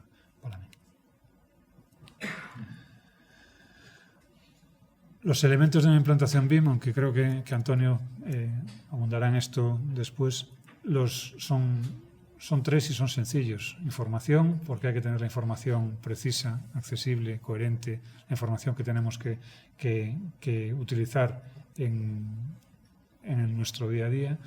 Las personas, porque son la base de todo lo que vamos a hacer. Es imposible gestionar un equipo sin gestionar a las personas. Es imposible gestionar un proyecto sin gestionar a las personas. Y los procesos que mezclan a las personas y a la información. Con eso, entendiendo que los procesos nos fijen los objetivos, nos fijen los indicadores que nos dan cuenta de cómo bien o mal vamos con los objetivos, etcétera, etcétera, va a ser lo que nos permita llegar a una implantación BIM satisfactoria. Y las personas, porque evidentemente quien va a tener que implantarlo es personal nuestro, nosotros mismos, etcétera, etcétera. Voy a darle un poco de caña porque me parece que voy un poco escaso de tiempo. Indicadores clave, pues todos los KPI suena muy bien en inglés, los Key Performance Indicators, pero no deja de ser los elementos en los que tenemos que fijarnos a la hora de hacer una implantación. De nada sirve que digamos voy a hacerlo mejor si no tengo elementos en los que medir cuánto mejor lo estoy haciendo. si pilláis por banda a cualquier economista o cualquier estadístico, enseguida os va a decir cómo o cómo no podéis saber que estáis mejorando. Insisto, no se puede saber que mejoramos si no lo medimos. Y no recuerdo quién lo decía, pero todo lo que se mide crece. Todo lo que se mide crece. Porque si ponemos atención en los puntos de control, vamos a tener muy claro qué hacer para mejorar los resultados. A veces decir esto como arquitecto a unos ingenieros me parece presuntuoso, porque doy por hecho que todos tenéis claro lo que es un control de calidad, lo que es un puntos de control, etcétera, etcétera. Os aseguro que en mi ramo no es tan habitual. Indicadores desde el número de requerimientos de información que nos dan por proyecto. Cada vez deberíamos tender a tener un menor número de requerimientos de información porque tengamos una entrega de información mucho más amplia. La consistencia de los documentos se puede saber, se puede medir cómo de desviados estamos de conseguir la coherencia 100 de nuestros documentos. En fin, número de colisiones en proyecto, cuando una coordinación detecta determinadas interferencias entre disciplinas, etcétera, etcétera. Tenéis una buena lista de KPIs, de indicadores de desempeño en la guía. Pero finalmente, las fases de implantación son muy pocas. Hay una fase de inicio siempre, que es la de diagnosis, saber dónde estamos. Lo primero que hacemos a nuestros, ni siquiera a nuestros clientes, cuando nos piden un presupuesto de implantación, lo primero que hacemos es enviar lo siento mucho, un tocho, para que el cliente se suba las mangas de la chaqueta y empiece a trabajar antes incluso de que nosotros empecemos a trabajar. En nuestra solicitud de información necesitamos saber, antes de pasarle un presupuesto, quién es, qué hace, cómo lo hace, con qué lo hace y para qué lo hace. Si yo no sé todo eso, difícilmente puedo decirle a un cliente, primero, si tengo capacidad para aportarle algo y segundo, si lo que le voy a aportar tiene un precio u otro. Entonces, lo primero es una fase de diagnosis. Para mí, para nosotros, para mi equipo, anterior incluso al análisis de la organización que va a dar la diagnosis previa a la implantación. Pero, en cualquier caso, tiene que haber una fase de reflexión que dé pie a ese resumen de quiénes somos, qué hacemos, por qué lo hacemos, cómo lo hacemos y para qué lo hacemos. A partir de ahí, sí, una fase de planificación en la que podemos definir los hitos, las hojas de ruta de esa implantación y saber a dónde por lo menos fijar el destino. Creo que era Séneca que decía ningún viento es propicio para el que no sabe a dónde va. Fundamental tener claro a dónde queremos llegar. En muchas ocasiones me encuentro con compañeros que me dicen yo es que quiero implantar BIM. Yo, ¿para qué? Y se quedan en blanco. Pues para implantarlo, ¿no? Porque es lo que está sonando en todas partes, porque me da la sensación de que me quedo atrás. Sí, pero a lo mejor es que tus procesos en CAD ya son lo suficientemente eficientes como para que no tenga sentido introducirte en esta nueva vía. Ponemos por el caso un compañero de 60 años, con más de 30 años de profesión y que decide que va a darle una vuelta completa a su forma de trabajar y que va a meterse de lleno en metodología BIM. Poneros ahora en el caso de que ese compañero, su 90% de facturación venga de la elaboración de informes de patologías en firmes. Le dices, hombre, chico, está bien que la publicidad te haya llegado tanto, está muy bien que a tu edad, que tampoco es tanta, tengas la intención de reciclarte, pero a lo mejor no es necesario.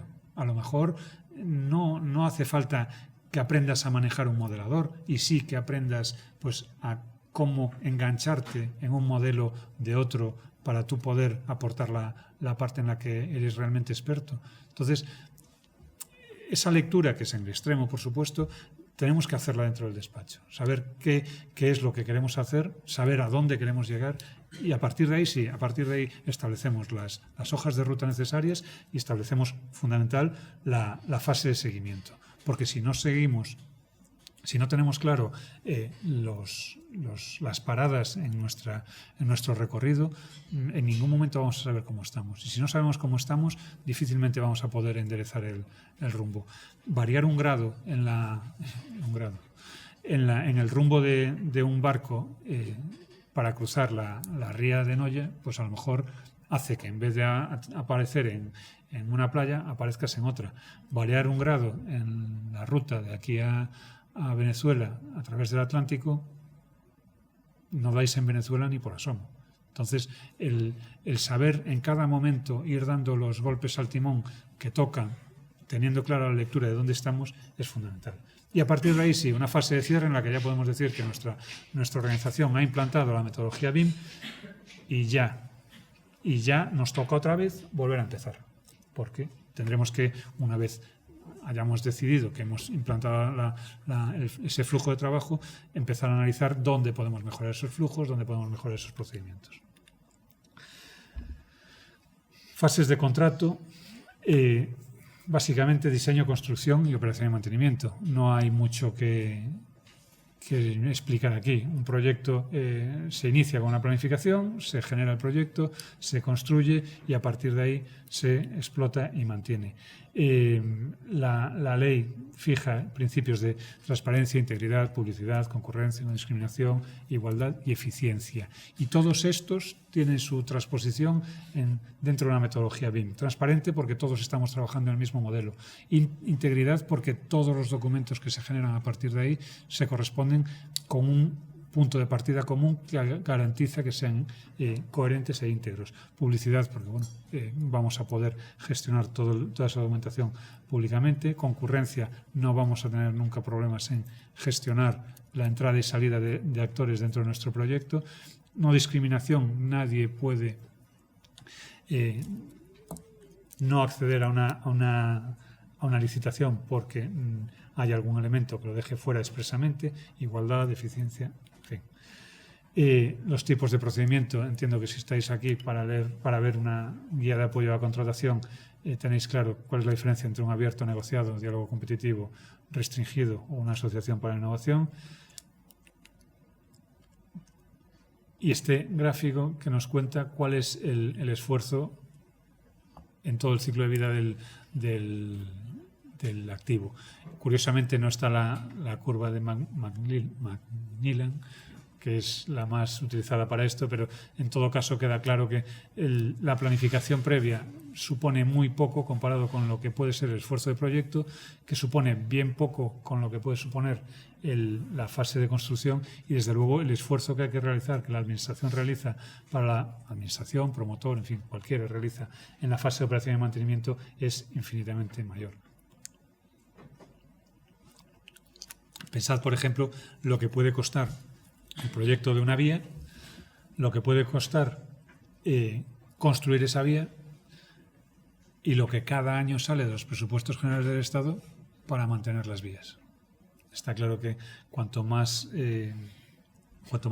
sea la eficiencia de cara a la fase de operación y mantenimiento, mayor capacidad vamos a tener para inversiones que no sean de mantenimiento.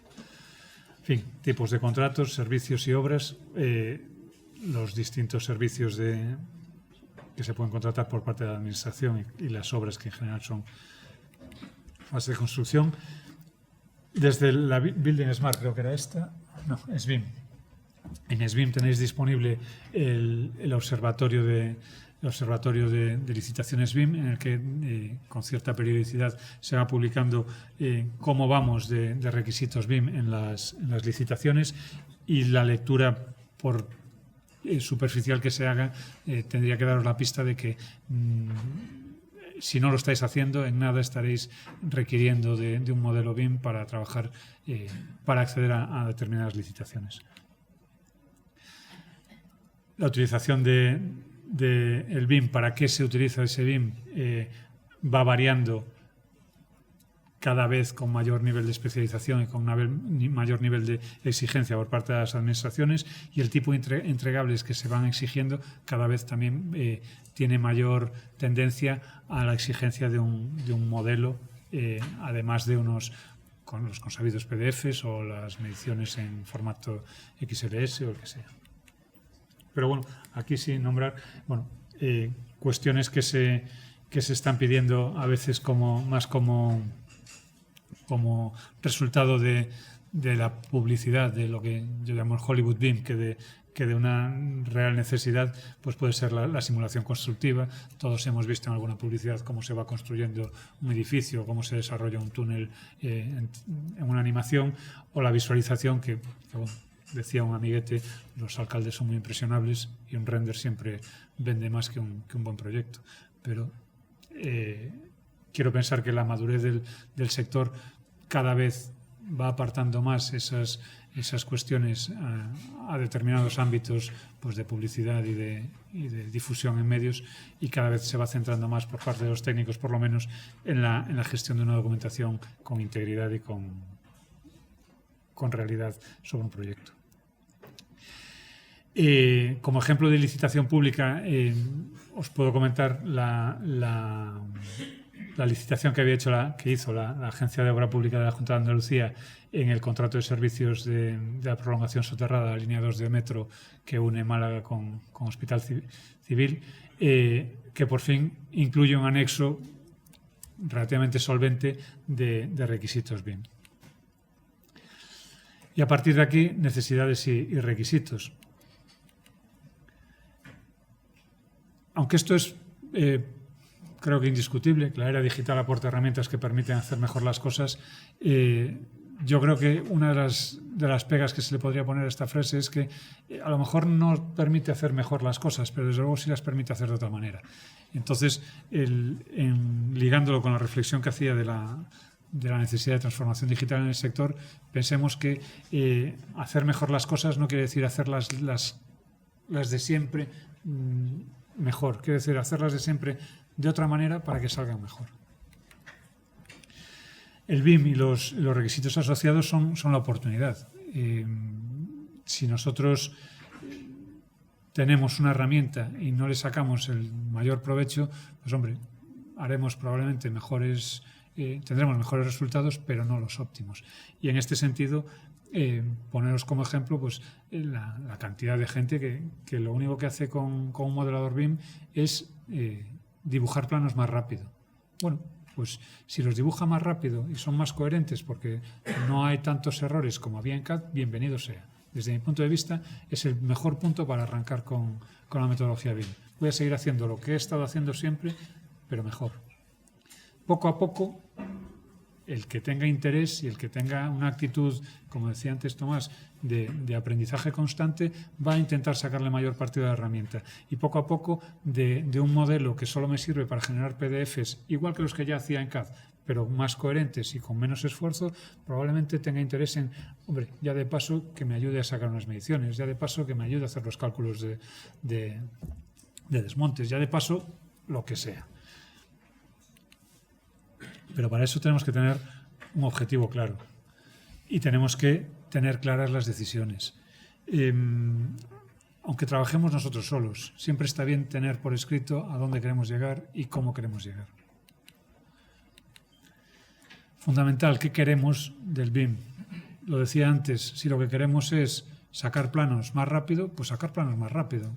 No es lo ideal, no es la situación de implantación plena o de nivel de madurez que uno desearía para el sector, pero bueno, bien está. A cambio, saber qué nos va a aportar. Ojo, ¿queremos sacar planos más rápido para qué? Porque si lo único que vamos a hacer es sacarlos más rápido para seguir en el mismo punto, pues a lo mejor no tiene sentido hacerlos más rápido. Toca consensuar estrategias, saber, claro, cuando hablamos de organizaciones, que toda la organización tenga claro qué le puede pedir a un departamento y qué puede esperar de ese departamento. De la misma forma, el que genera la información tiene que tener claro qué están esperando de él. Y eso conviene tenerlo por escrito o por lo menos en algún sitio accesible. Los objetivos de los requisitos BIM pueden ser variadísimos. Desde digitalizar el proceso de redacción de los proyectos, como decía antes, haciendo planos más rápido, hasta tener soporte en la ejecución de obra para recoger los datos directamente de campo y reflejarlos en un estado de obra que podamos consultar constantemente. ¿Cuántos de vosotros, si hoy por la mañana, antes de llegar, os llaman y os dicen que quieren saber cuánto llevan gastado de obra o cuánta obra está ejecutada, cree que podría hacerlo antes de irse a comer? Pues a veces, depende del volumen de obra y del punto en el que está, sería irreal, es imposible. Con un flujo adecuado de información dentro de una metodología BIM, dentro de cualquiera, pero con un flujo adecuado dentro de una metodología BIM, el saber en qué estado estamos es tan sencillo como actualizar un modelo o como actualizar la información que me dieron ayer, que tenían que haberme dado ayer los jefes de obra. Seguro que más de uno está pensando, sí, hombre, lo que me dan los jefes de obra son un taco así de partes de horas que no me sirven de nada, que tardarían una mañana entera en pasar a mi modelo, etcétera, etcétera. Bueno, pues ahí está la transformación digital. Convertir esos tacos de partes que se hacen el viernes por la tarde antes de marcharse en información diaria, fácilmente gestionable, automática y que, primero, al jefe de obra no le moleste hacer o no le duela tanto hacer y, segundo, que a nosotros no nos cueste procesar. Volviendo a la constructora que os comentaba antes, ese era precisamente el panorama. O sea, el progreso de obra se veía cuando los administrativos acababan de pasar todos los partes de obra que el viernes por la tarde entregaban las cuadrillas. Es un hábito que está, entiendo que bastante extendido. Cuando yo le explicaba que eso se puede hacer día a día, ya no te digo tajo a tajo, pero que se podría, pero día a día, sin mayor esfuerzo, de forma automática y sin errores, claro, en este caso el gerente abría los ojos como platos y, bueno, entre incrédulo y ansioso. Proporcionar soporte digital y de mayor calidad de toma de decisiones. Pues por lo que acabo de contar, porque si yo tengo que esperar 4 días para saber cómo va la obra, una semana para saber cómo va la obra, las decisiones las estoy tomando una semana tarde. Porque si la decisión era tomar otro camino, cambiar de proveedor, paralizar ese tajo en un momento dado, no puedo tomar la decisión una semana vista. La decisión la tengo que tomar lo antes posible, precisamente para modificar la planificación, para poder actuar con datos claros de qué repercusiones económicas va a tener para mí, qué repercusiones de gestión de personal va a tener, etcétera, etcétera. Todo eso, aunque se puede gestionar fuera de una metodología BIM, tenemos herramientas dentro de la metodología que nos van a ayudar a esa toma de decisiones. Vamos a tener una mayor capacidad de control en el diseño porque vamos a tener el diseño perfectamente visible. Por más que nos cueste creerlo, hay compañeros que no saben leer un plano. Ojo, no es que no sepan leer un plano como tal, efectivamente entienden perfectamente el plano, pero entender a partir de una información en 2D toda la problemática tridimensional que puede llevar que puede acarrear un determinado elemento de diseño, a veces no es tan sencilla. Seguro que más de uno os habéis encontrado con situaciones en las que las obras se corresponden perfectamente con lo que está en el plano y sin embargo hay sorpresas que muchas veces decimos, joder, pues ya te podías haber enterado antes. Pero es que no hay posibilidad de enterarse antes, pues porque hay interferencias que, sin más, se suceden a distintos niveles y que no siempre es posible leer desde una información 2D. Entonces, la capacidad de control del diseño está como eje de la implantación de esta metodología en muchos casos. Absolutamente todos los técnicos, todos los implicados en la vida del activo van a tener capacidad de intervención en la vida del mismo. Apoyar la transferencia de información. Bueno, evidentemente, si podemos generar información desde el modelo, nos va a ser mucho más fácil que pasarnos un sábado por la tarde metiendo datos en un informe. Y potenciar la generación de procedimientos y reglas. Si tenemos un modelo controlado, podemos fijar mejor los puntos de control de ese mismo modelo cuando se lleva a obra. En fin, una mayor transparencia en la gestión y una mayor eficiencia en la gestión de fondos públicos. Por encima de todo estarán los requisitos de uso. Para tener unos requisitos claros tenemos que saber qué objetivos tenemos, y para saber qué objetivos tenemos que tener unos objetivos específicos, tenemos que tener unos objetivos generales claros. Los usos, la definición habitual es de tareas individuales que se realizan como parte de los contratos. Bueno, ¿qué queremos hacer con ese modelo BIM? Tenemos guías, literatura más que abundante al respecto. En España, el manual BIM de infraestructuras de Cataluña y la guía para la elaboración del plan de ejecución BIM del Ministerio de Fomento, que está entre la documentación de la plataforma SBIM que os comentaba. El manual de BIM de Puertos del Estado, yo no lo he consultado, pero parece ser que también tiene parte de esta información. Los usos son distintos en función del momento de obra o de la vida del activo en el que estemos. No son los mismos usos los que le vamos a dar a un modelo en fase de diseño que los que le vamos a dar en fase de construcción o los que le vamos a dar en fase de operación y mantenimiento. En fase de operación a mí me interesa saber dónde están las cosas, pero a lo mejor no me interesa saber tanto cómo se hacen esas cosas. Debemos tener una estrategia integral para definir esos usos y para ello saber qué podemos sacar del mismo modelo. De un mismo modelo, de un modelo aglutinador de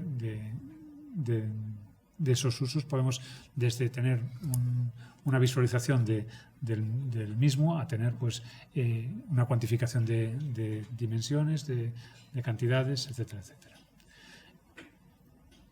Cuanto más abierto sea el flujo de trabajo en el que nos metamos, más fácil será intercambiar e interoperar con distintos agentes que ofrecen distintos usos.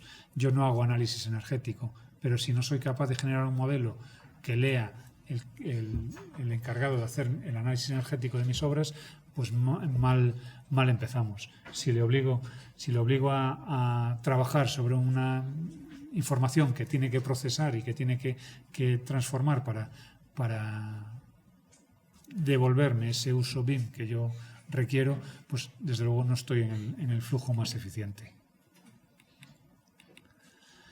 Información centralizada para potenciar los modelos como centro de datos, porque a partir del modelo va a estar todo lo que podamos extraer. Y centralizar también las condiciones existentes, porque si yo tengo un modelo por decirlo, de red de alcantarillado, pues podré saber cómo interfiere mi trazado con esa red, pero para eso necesito que alguien me la ofrezca y que me la ofrezca en un formato que yo pueda entender. Y el que decía antes, el Hollywood BIM de visualización y diseño 3D, que queda muy aparente en las presentaciones y que, bueno, al margen de lo aparente que pueda quedar en una foto en el periódico, como técnicos debemos verlo como la posibilidad de mejorar nuestra capacidad profesional, nuestro desempeño, teniendo la posibilidad de visualizar, de entrar dentro del modelo de forma interactiva para comprobar interferencias, para comprobar soluciones, para comprobar todo tipo de cuestiones. Entre otras, la coordinación 3D. No es lo mismo pedirle a alguien que nos organice una excavación, aunque tenga toda la red de suministros bien planteada en un plano en 2D, que pedirle que haga la coordinación, esa excavación, con un modelo en el que cada elemento está situado en su cota y que puede en todo momento comprobar hasta dónde está llegando. Inevitable la obtención de documentación 2D, inevitable de momento, pero bueno, son los modelos como fuente de datos, como fuente de documentación de proyecto, desde luego son por lo menos o como mínimo coherentes, y eso es lamentablemente mucho más de lo que podemos decir de la documentación CAD de muchos estudios grandes y pequeños. Obtención de mediciones, si tenemos algo construido dentro de nuestro modelo, pues medirlo es inmediato. No digo que sea sencillo, pero es inmediato.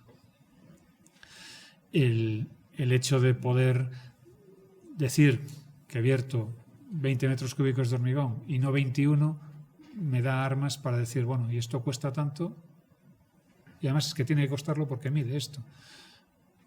Si nos vamos de ahí es porque o alguien no ha hecho bien su trabajo de puesta en obra o porque alguien no ha hecho bien su trabajo de planificación, en fin, porque algún punto de la cadena ha fallado. Pero tenemos datos para saber que eso era así, por esto y por esto, porque mide tanto y está en tal posición. Yo también he estado en obra, los que estáis pensando, sí, hombre, que sepáis que todo con las cautelas del día a día en la obra.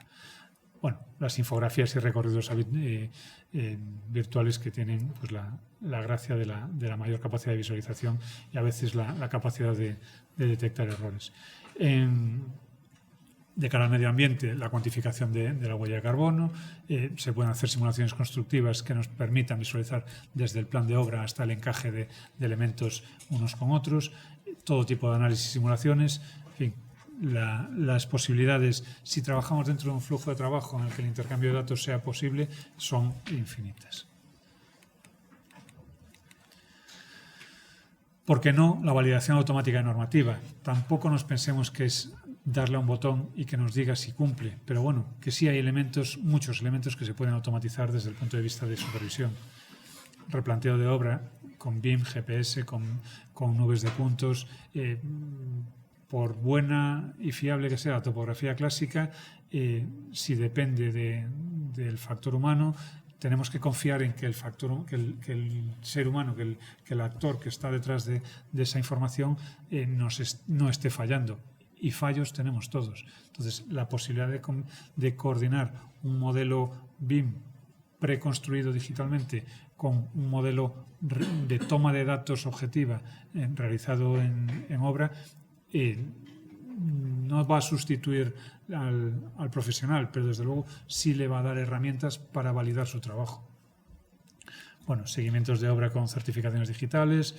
Aquí podéis encontrar desde simplemente introducir nuestros modelos BIM en flujos de trabajo como parte de la alimentación de datos de un ERP hasta cosas más de ciencia ficción, como soltar un rover por la obra que haga la revisión y que la contraste con un modelo 3D. Que está, o sea, yo no lo he visto todavía operativo, pero sí hay pruebas ya en marcha.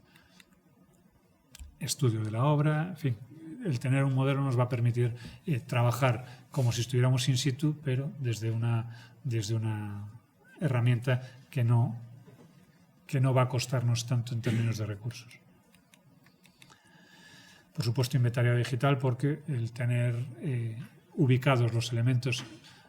¿Cuántas luminarias hay aquí? Pues a lo mejor es fácil hacerle el seguimiento en la puesta en obra. A lo mejor es fácil incluso hacerle el seguimiento en la puesta en marcha y en la entrega del edificio, pero a lo mejor también es interesante saber cuántas tengo que cambiar, cuánta vida útil llevan gastada, en fin, la vida de cada uno de los elementos que compone el modelo puede asociarse a una base de datos y a partir de ahí gestionarse. Por supuesto, lo que decía el registro de obra ejecutada o alimentar un sistema de gestión que pueda llevarnos a la gestión del mantenimiento o simplemente a la conservación.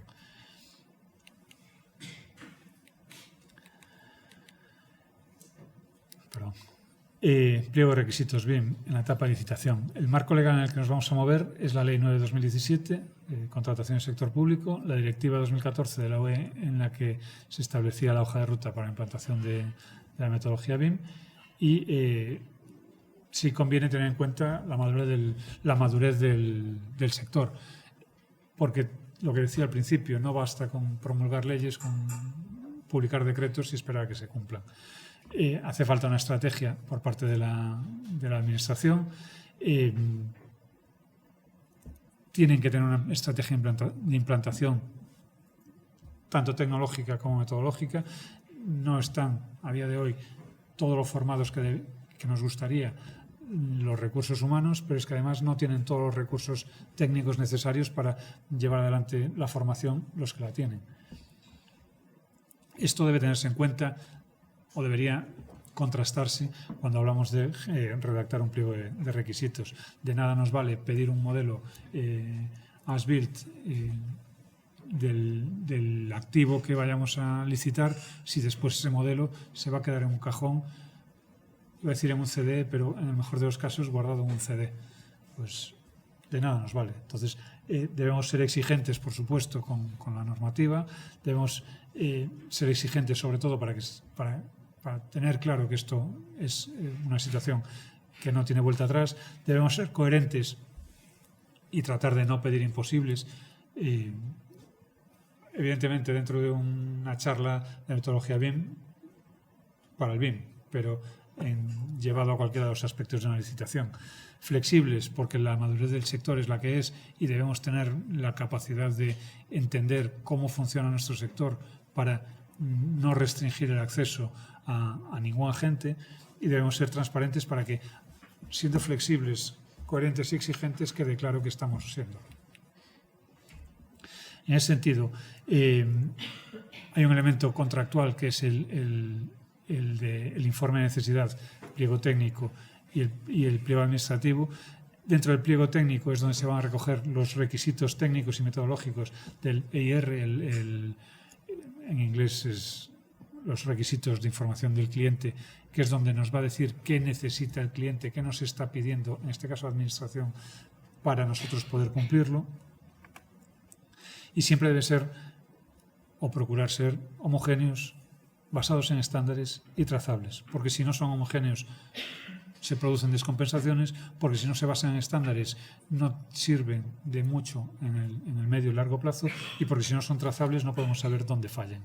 Entonces, en un ida y vuelta, el contratista debe tener claros los requisitos del cliente, los debe plasmar en un plan de ejecución que entregará al cliente y a partir del cual el cliente modificará o no sus requisitos de información. Y vuelta a empezar con esos nuevos requisitos, modificar el plan de ejecución y a partir de ahí tomar las decisiones. Eso quiere decir, primero, que debemos tomar en cuenta todo el proyecto como un ciclo, todo el activo como dentro de su ciclo de vida, que debemos tener en cuenta dentro de los requisitos del cliente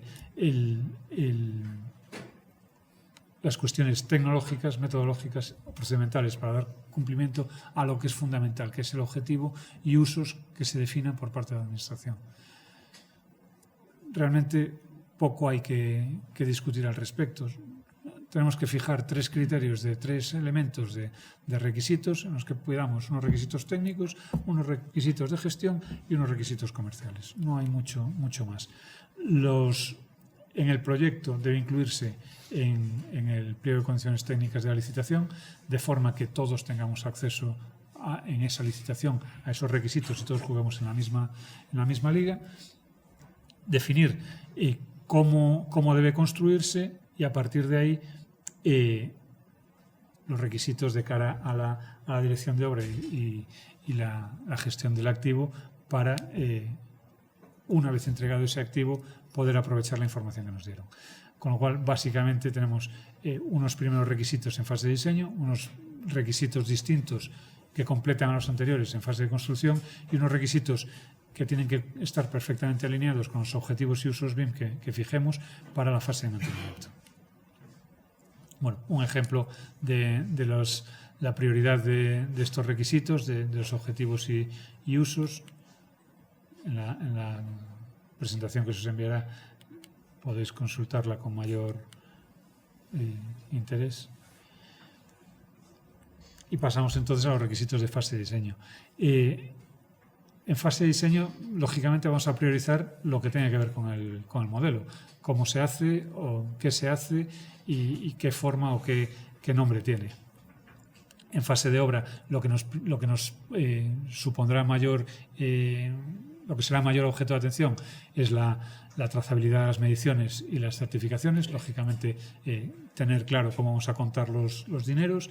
Importante decir cómo va a evolucionar el nivel de detalle del proyecto y tener claro cómo va a ser los criterios de control de calidad.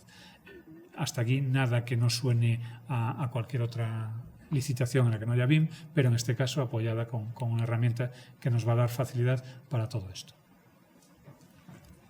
Pliegos de requisitos para las distintas fases de obra, insisto que los tendréis en la presentación. Y en la fase de mantenimiento, pues tener claro qué información vamos a entregar o qué información queremos pedir para después poder vincularla con nuestro ERP, con nuestro gestor de activos o con nuestro GIS o lo que estemos utilizando para hacer la gestión de nuestras infraestructuras. Vamos a ir un poco más rápido. En los criterios de evaluación deberían, según lo que dice la normativa, según la madurez del sector, pedir unos criterios de evaluación. No recuerdo por qué se fijaban entre 8 y 15, pero tienen que ser criterios automáticos, criterios de acceso al modelo, porque tenemos que poder permitir que el licitador conozca el modelo cuando estamos en fase de obra, y criterios de entregable, porque lógicamente vamos a tener que saber qué nos va a entregar, qué nos va a pedir la administración, y la administración tiene que saber qué va a pedir que le entreguemos. En los criterios de evaluación, fundamental saber cómo se van a hacer las cosas, que el licitador nos lo explique o que nosotros pidamos una determinada manera de hacerlo, saber qué es lo que se va a hacer, saber hasta dónde se va a llegar o hasta dónde no, con qué se va a hacer. Aquí el licitador tendrá que exigir la herramienta que estime, siempre dentro de los límites de concurrencia y de no discriminación, etcétera, etcétera, y saber con quién lo vamos a hacer. ¿Con quién lo vamos a hacer? Porque en función de eso vamos a tener unos recursos humanos asignados. Los criterios de acceso a los modelos, hombre, lo ideal sería que se dispusiera, desde luego es lo que más conforme al espíritu de la ley, de la normativa, tenemos, que se hiciese dentro de formatos abiertos o de formatos documentados y accesibles. En este caso, el IFC 2X3 o el BC3 para las mediciones son formatos que son indiscutibles. Pensad que un DWG, cuando nos lo pone a disposición la administración, no es un formato no discriminatorio. Aunque de facto pueda ser un formato estándar, yo necesitaré probablemente de herramientas de determinadas herramientas para poder abrirlos. Y en la misma línea, los criterios de entregables de licitación. Los ofertantes tendrán que entregar su documentación con los criterios acordes a la evaluación de la licitación. Aquí destacar la dificultad de fijar la solvencia específica, porque el nivel de madurez del sector es el que es, y el determinar la solvencia específica en materia BIM de un equipo no siempre es tan sencilla. Para empezar, porque no existe una clasificación BIM. Siguiendo, porque el nivel de madurez del sector, una, es el que es, y dos, es imposible de medir. Yo no tengo una herramienta, un indicador que me diga cómo de madura es una empresa en su implantación BIM. Pero sí podemos, en un momento dado, pedir o demostrar la experiencia que tenemos en contratos similares al que tengamos o asimilables al que tengamos. Y lo que sí podemos, o lo que sí podríamos apelar es a la flexibilidad de la administración para admitir o abrir de forma más generosa el abanico de opciones con las que nos van a permitir demostrar esa solvencia, bien con apoyo específico, bien con colaboradores, etcétera, etcétera. Experiencia demostrable, formación, lamentablemente no hay ninguna formación reglada o específica que garantice ningún tipo de calidad en cuanto a la solvencia del equipo. Personas y perfiles, porque sí es exigible, aunque se pueda devaluar un poco el término, que haya un manager, un BIM manager, si es exigible o si debería ser exigible. En fase de redacción, pues de una determinada manera. En fase de dirección de obra, a lo mejor no es el mismo tipo de perfiles que tenemos que exigir, y desde luego la formación y la experiencia no será la misma en todos los puestos en los que debamos exigir un equipo de personas. Lo digo porque no tiene sentido muchas veces exigir pues, un BIM manager, 3 coordinadores de disciplina, 4 modeladores. Hay gente que sin más pide porque está copiando y pegando y acaban creando unos pliegos que son directamente infumables, pero además imposibles de cumplir, o que son claramente la expresión de lo poco que ha entendido el que está detrás de la redacción del pliego de lo que es un proyecto en el que introducir la metodología BIM. Para planificar la información contamos como herramienta fundamental con el plan de ejecución BIM, plan de ejecución BIM de proyecto, de obra, en fin, el plan de ejecución BIM, que es el documento contractual, ojo, el documento que nos va a ligar con nuestro cliente en cuanto a lo que a las estrategias de gestión, en cuanto a la forma en la que se va a entregar la información al cliente y con atención a lo que os decía antes de qué se va a entregar, cómo se va a entregar, quién lo va a entregar, cuándo lo va a entregar, etcétera, etcétera. También, bueno, incluyendo todo lo que abarque ese escenario. En fase de licitación, lo razonable es que cada licitador presente, cada oferta vaya acompañada de una previsión de ese documento contractual, que cada oferta incluya un plan de ejecución BIM y que la administración, el cliente, el promotor, una vez recibidos todos esos documentos, fije un determinado contrato ligado a un plan de ejecución BIM. Ahí tendremos la información básica del proyecto, tendremos los objetivos y usos definidos por el cliente, tendremos las empresas participantes, bueno, la redacción de todos los elementos que van a influir dentro de la entrega de ese proyecto. Para no arrancar de cero, tenéis tanto las guías de la Comisión SBIM como las guías que pueda haber publicado cualquiera de las administraciones que ha tomado la iniciativa en este apartado.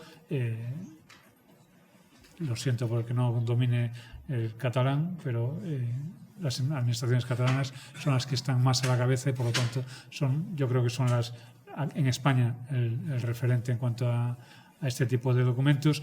En todo caso, siempre tendremos, para los más aplicados, la opción de ir a documentos pues, internacionales. Se me ocurre el más utilizado, creo que es el de la Universidad de Pensilvania. Fundamentalmente vamos a estructurar la información en cuanto al modelo para determinar los datos gráficos y no gráficos que vamos a entregar y dentro del modelo a los objetos que hay dentro de este para definir de la misma forma qué datos gráficos y no gráficos vamos a requerir, vamos a exigir o vamos a entregar en ese modelo. Con todo esto sumamos nuestros objetos dentro del modelo, las familias que comentaba antes el compañero, y entregamos un modelo que tendrá que adaptarse a una estructura lo más estandarizada posible de información. Para ello, podemos utilizar objetos creados por los propios proyectistas, como yo recomendaba, creados por fabricantes de productos con todas las cautelas que os comentaba antes, creados por desarrolladores de bibliotecas con las mismas cautelas que os comentaba antes, o creados por entidades públicas o privadas con el objeto que sea. Evidentemente, si mi cliente me está dando las familias que me va a exigir, pues poco tengo que revisar. Pero bueno, si mi cliente no me da ninguna de esas familias, elementos, objetos o como lo queráis llamar, y yo tengo que hacerme con ellos, aunque la versión más atractiva es la de acudir al mercado para buscar algo parecido o exactamente eso y colocarlo, no me cansaré de repetir las cautelas de pensad que el responsable de lo que entregáis sois vosotros. Para eso necesitamos una estructura, como decía, medianamente estandarizada de la información y en ese sentido una estructura que nos permita definir de forma igual para todos el nivel de información gráfica o el nivel de información no gráfica que vamos a incorporar en cada objeto. ¿Qué información requerimos? ¿Cuándo hay que darla?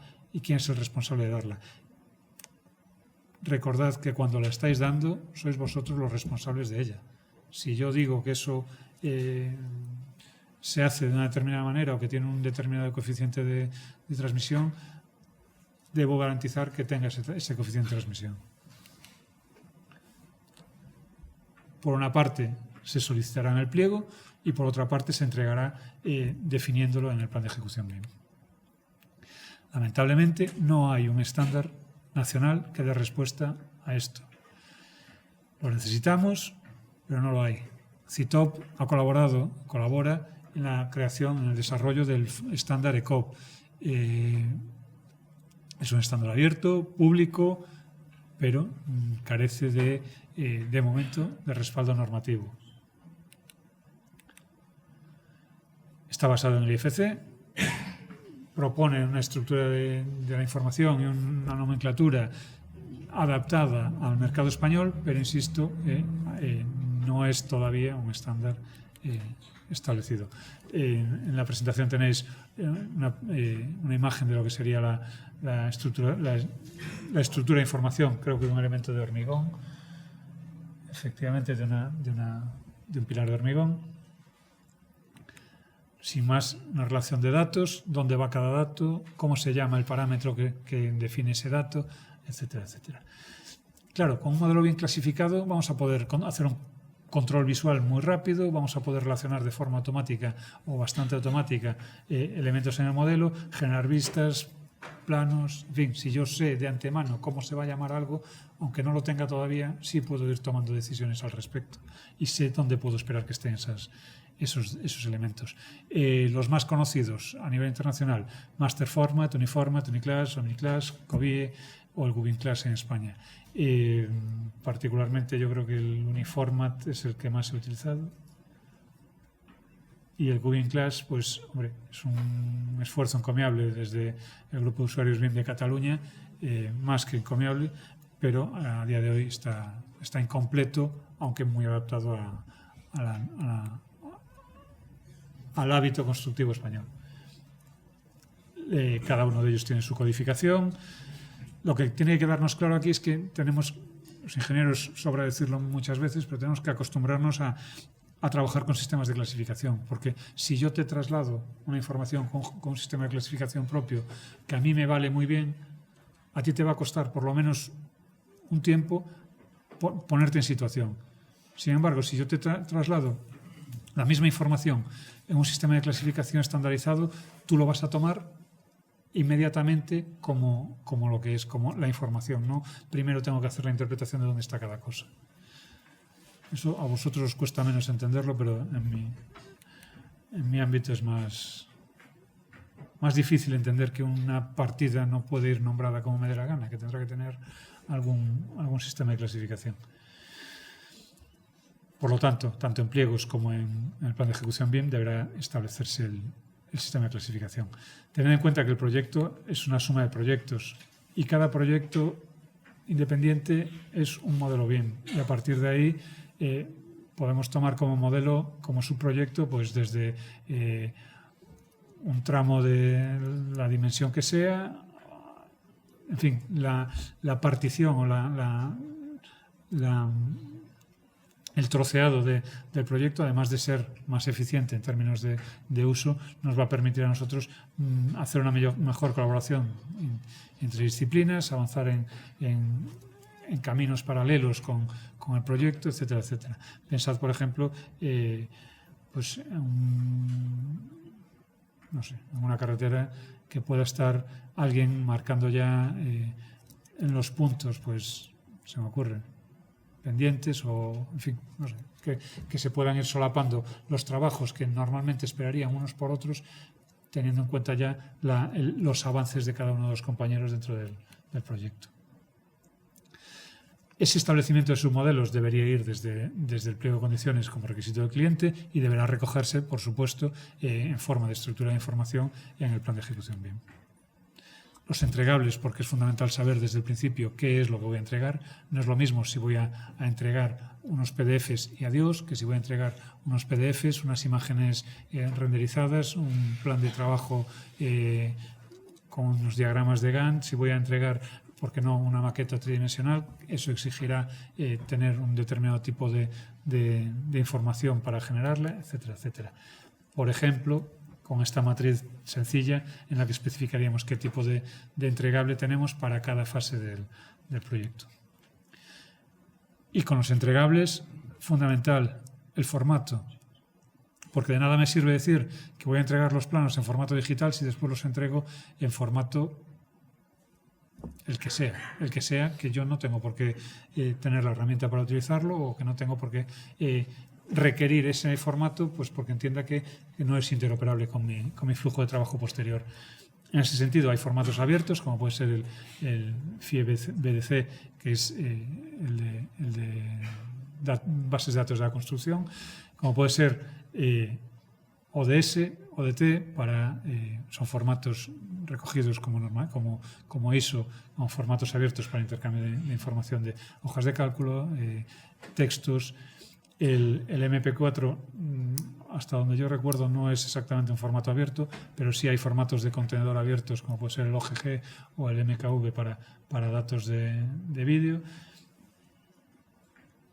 Y enfrente tenemos formatos propietarios, que no nos engañemos, son mucho más cómodos de trasladar. Porque yo en formato propietario, si me pides un RBT, te lo doy y ya sabes lo que vas a recibir. Si te doy un EFC, primero no sabes exactamente qué es lo que vas a recibir, porque no sabes cómo tu programa concreto va a trasladar la información en formato estándar a su propio formato. Yo, desde luego, os invito a trabajar siempre con formatos abiertos o con el formato abierto en mente. No hay nada peor que lo que os comentaba antes del WordPerfect, intentando abrirlo ya no digo con Word, pero con cualquier otro programa.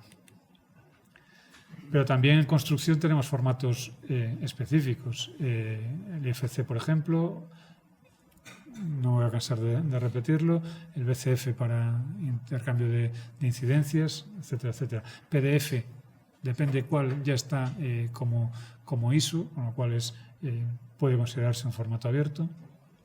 Insisto, depende cuál. No todos. PDF-A es abierto, PDF-X creo que todavía no.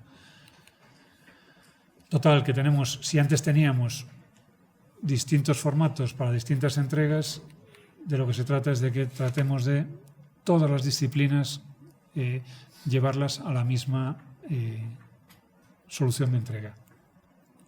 Por un motivo, porque primero lo hacemos interoperable, trabajo cuesta, y segundo, porque lo hacemos, entre comillas, eterno, porque un RBT, pues sorpresa, sorpresa, el del 2020 no se puede abrir con el 2019, pero es que el del 2019, una vez que lo abra con el 2020, que me corrijan los revitianos, si lo paso al 2019 ya no puedo abrirlo.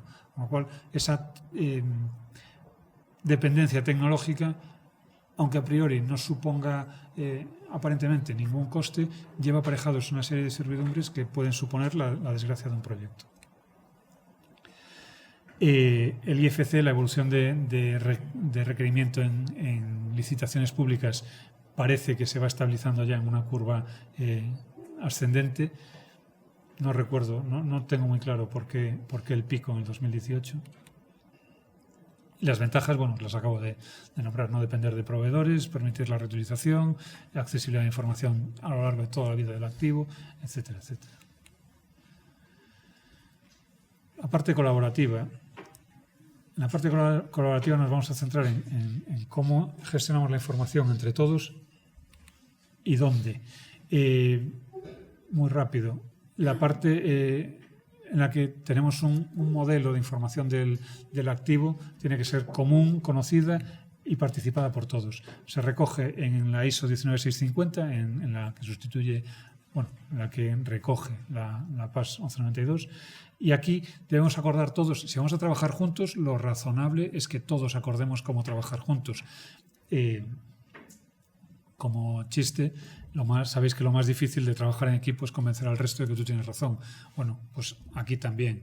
Pero dentro de eso se supone que todos debemos trabajar colaborativamente. Para eso utilizar tecnología competente, pero que pueda colaborar junta, y tratar primero de evaluar las competencias que van a intervenir en nuestro proyecto para saber qué capacidad tiene cada herramienta para trabajar junto con las otras.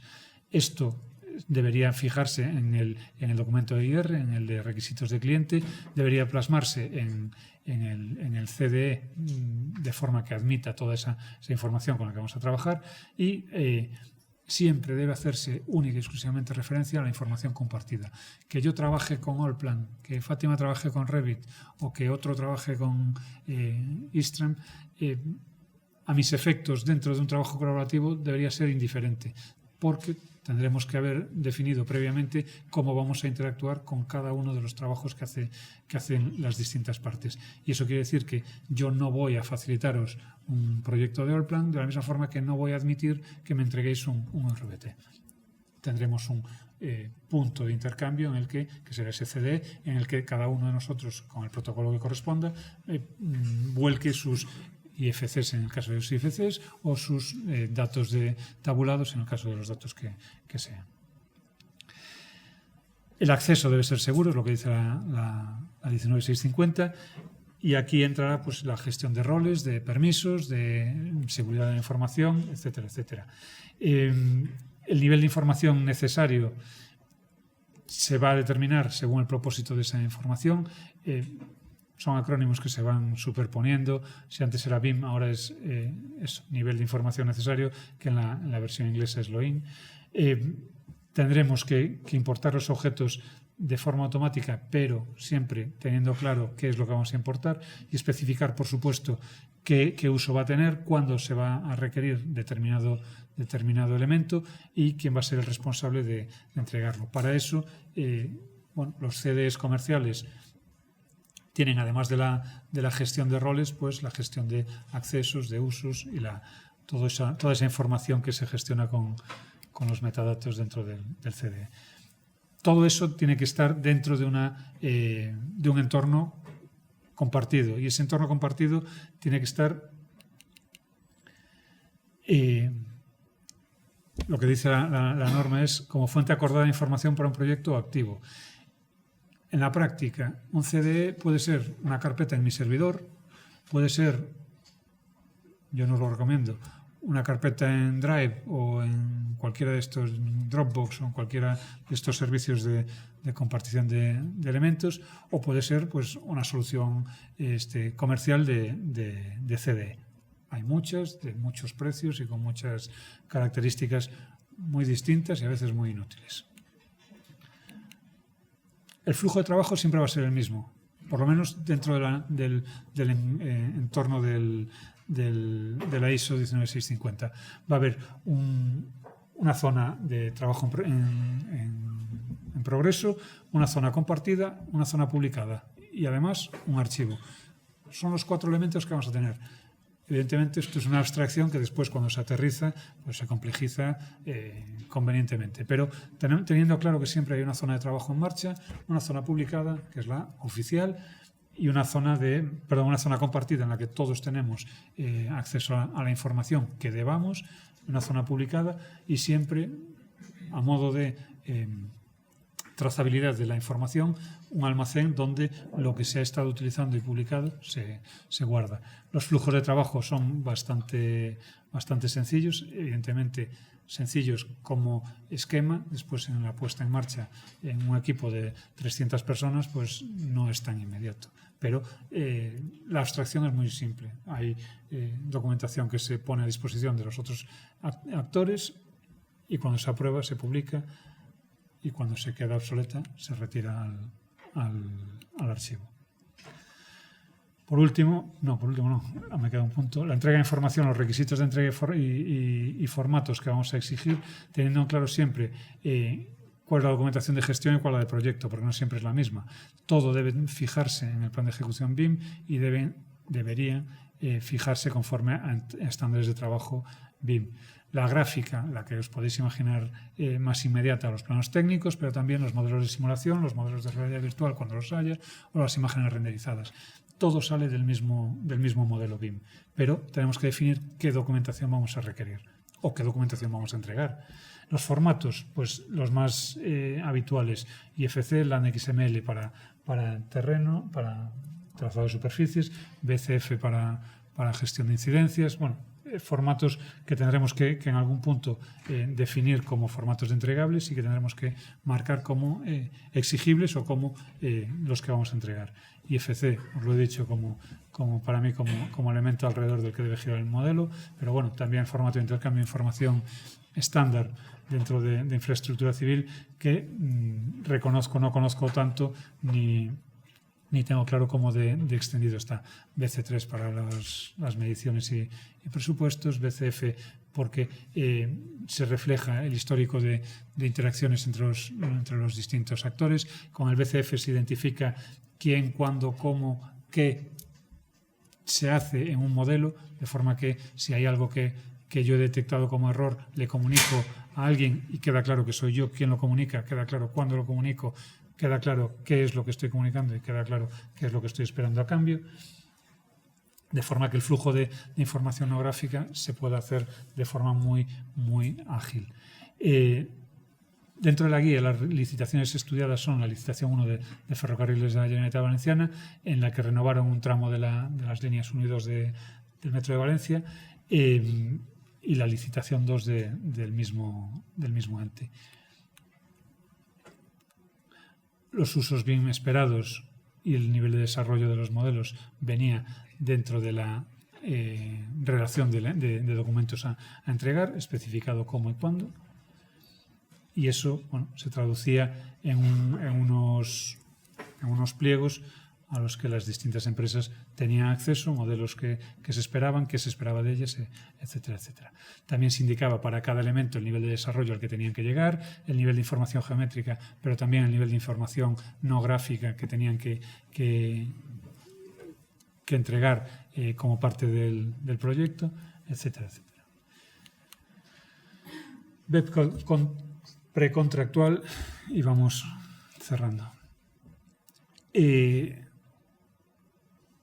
Lo primero que hay que definir en el BEP es quiénes estamos jugando en este partido.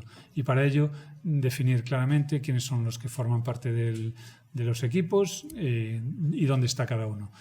Como quien dice, la alineación previa al partido tenemos que darla ya en el plan de ejecución BIM. Y decir qué va a hacer cada uno, saber si el que está de número 9 va a estar de delantero o va a estar atrás jugando en el medio.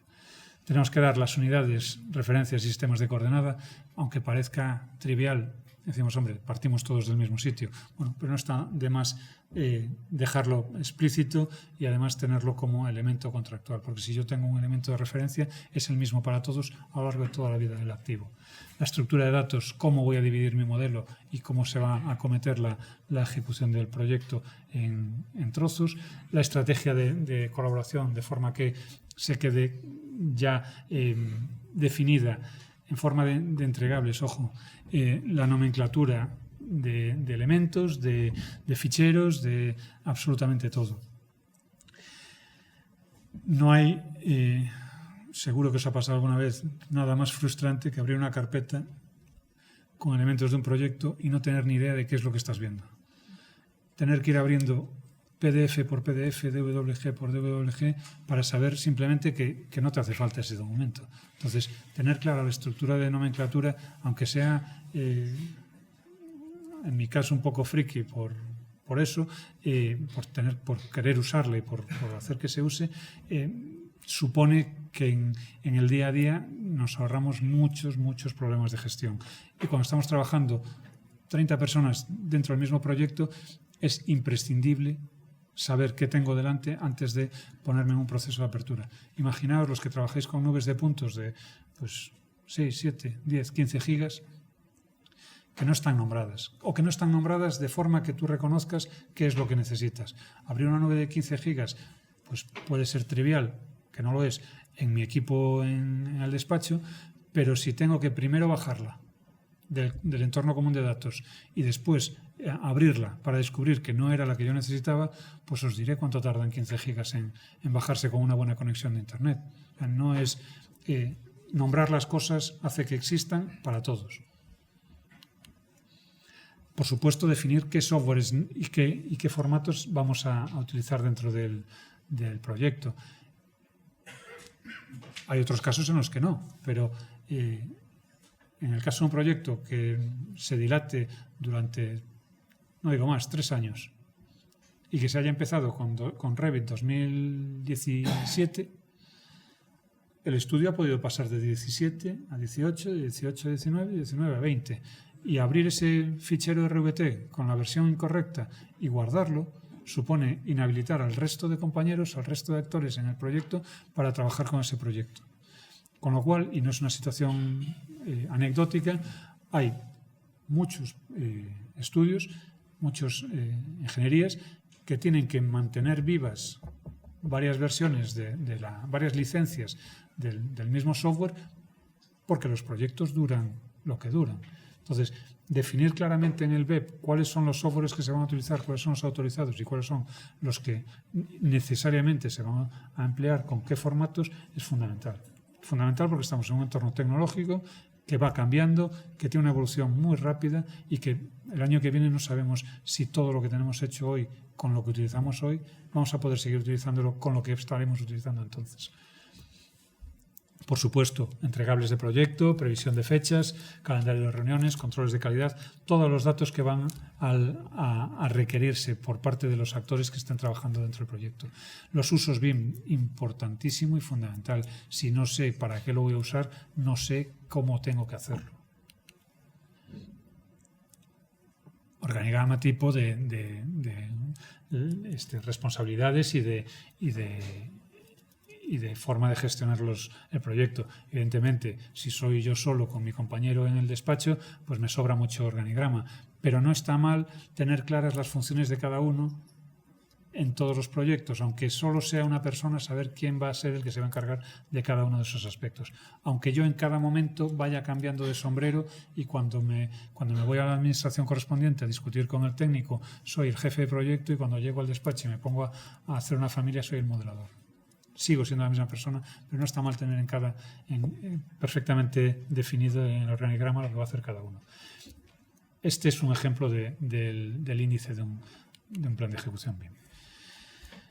Y con creo que 15 minutos por encima de la hora, que lo siento, cerramos aquí. La documentación que tenéis o que vais a tener es el esfuerzo de gente con mucha valía, gente que conoce el sector y que en un momento dado puede resultar abrumadora. Pero tened claro lo que os decía al principio. Esto no es una anécdota, esto no es un hype que de repente está sonando y cada día nos trae algo nuevo. Esto es una situación que yo entiendo que no tiene ya forma de pararse y que cambia radicalmente nuestra forma de trabajar. Porque tenemos que entender que no somos nosotros solos trabajando, porque tenemos que entender que los proyectos cada vez son más inabarcables por cada uno de nosotros, y porque tenemos que también entender que todos podemos entrar a formar parte con gran solvencia en cada parte del proyecto. Y aunque solo sea, porque habrá casos para todos, tener claro qué es lo que estoy coordinando, es importante tener bien metida en la cabeza la visión general, si no vamos a trabajar con ella, pero la visión general de la metodología BIM, porque va a formar parte de las licitaciones, ya está formando parte de las licitaciones y va a formar más parte de las licitaciones en el futuro, y porque es una metodología, una forma de trabajar en la que de una manera u otra nos vamos a ver involucrados. Si no es como gestores de información, si no es como parte de los que tiren del carro, va a ser como parte de los que estén subidos en el carro, o va a ser, peor todavía, como parte de aquellos a los que atropelle el carro. Entonces, yo desde luego os animo a cualquier duda que tengáis, planteársela al colegio. El colegio probablemente tenga armas, herramientas con las que devolveros las cuestiones, y si no, por lo menos habrá recibido un feedback de esa necesidad que tiene como colectivo de formarlo y de apoyarlo. Por supuesto, toda la ayuda que os pueda dar desde mi parte ofrecida está. Repito, disculpas por los 15 minutos de exceso, y creo que ahora nos toca un café o algo así, ¿no? Pues muchas gracias.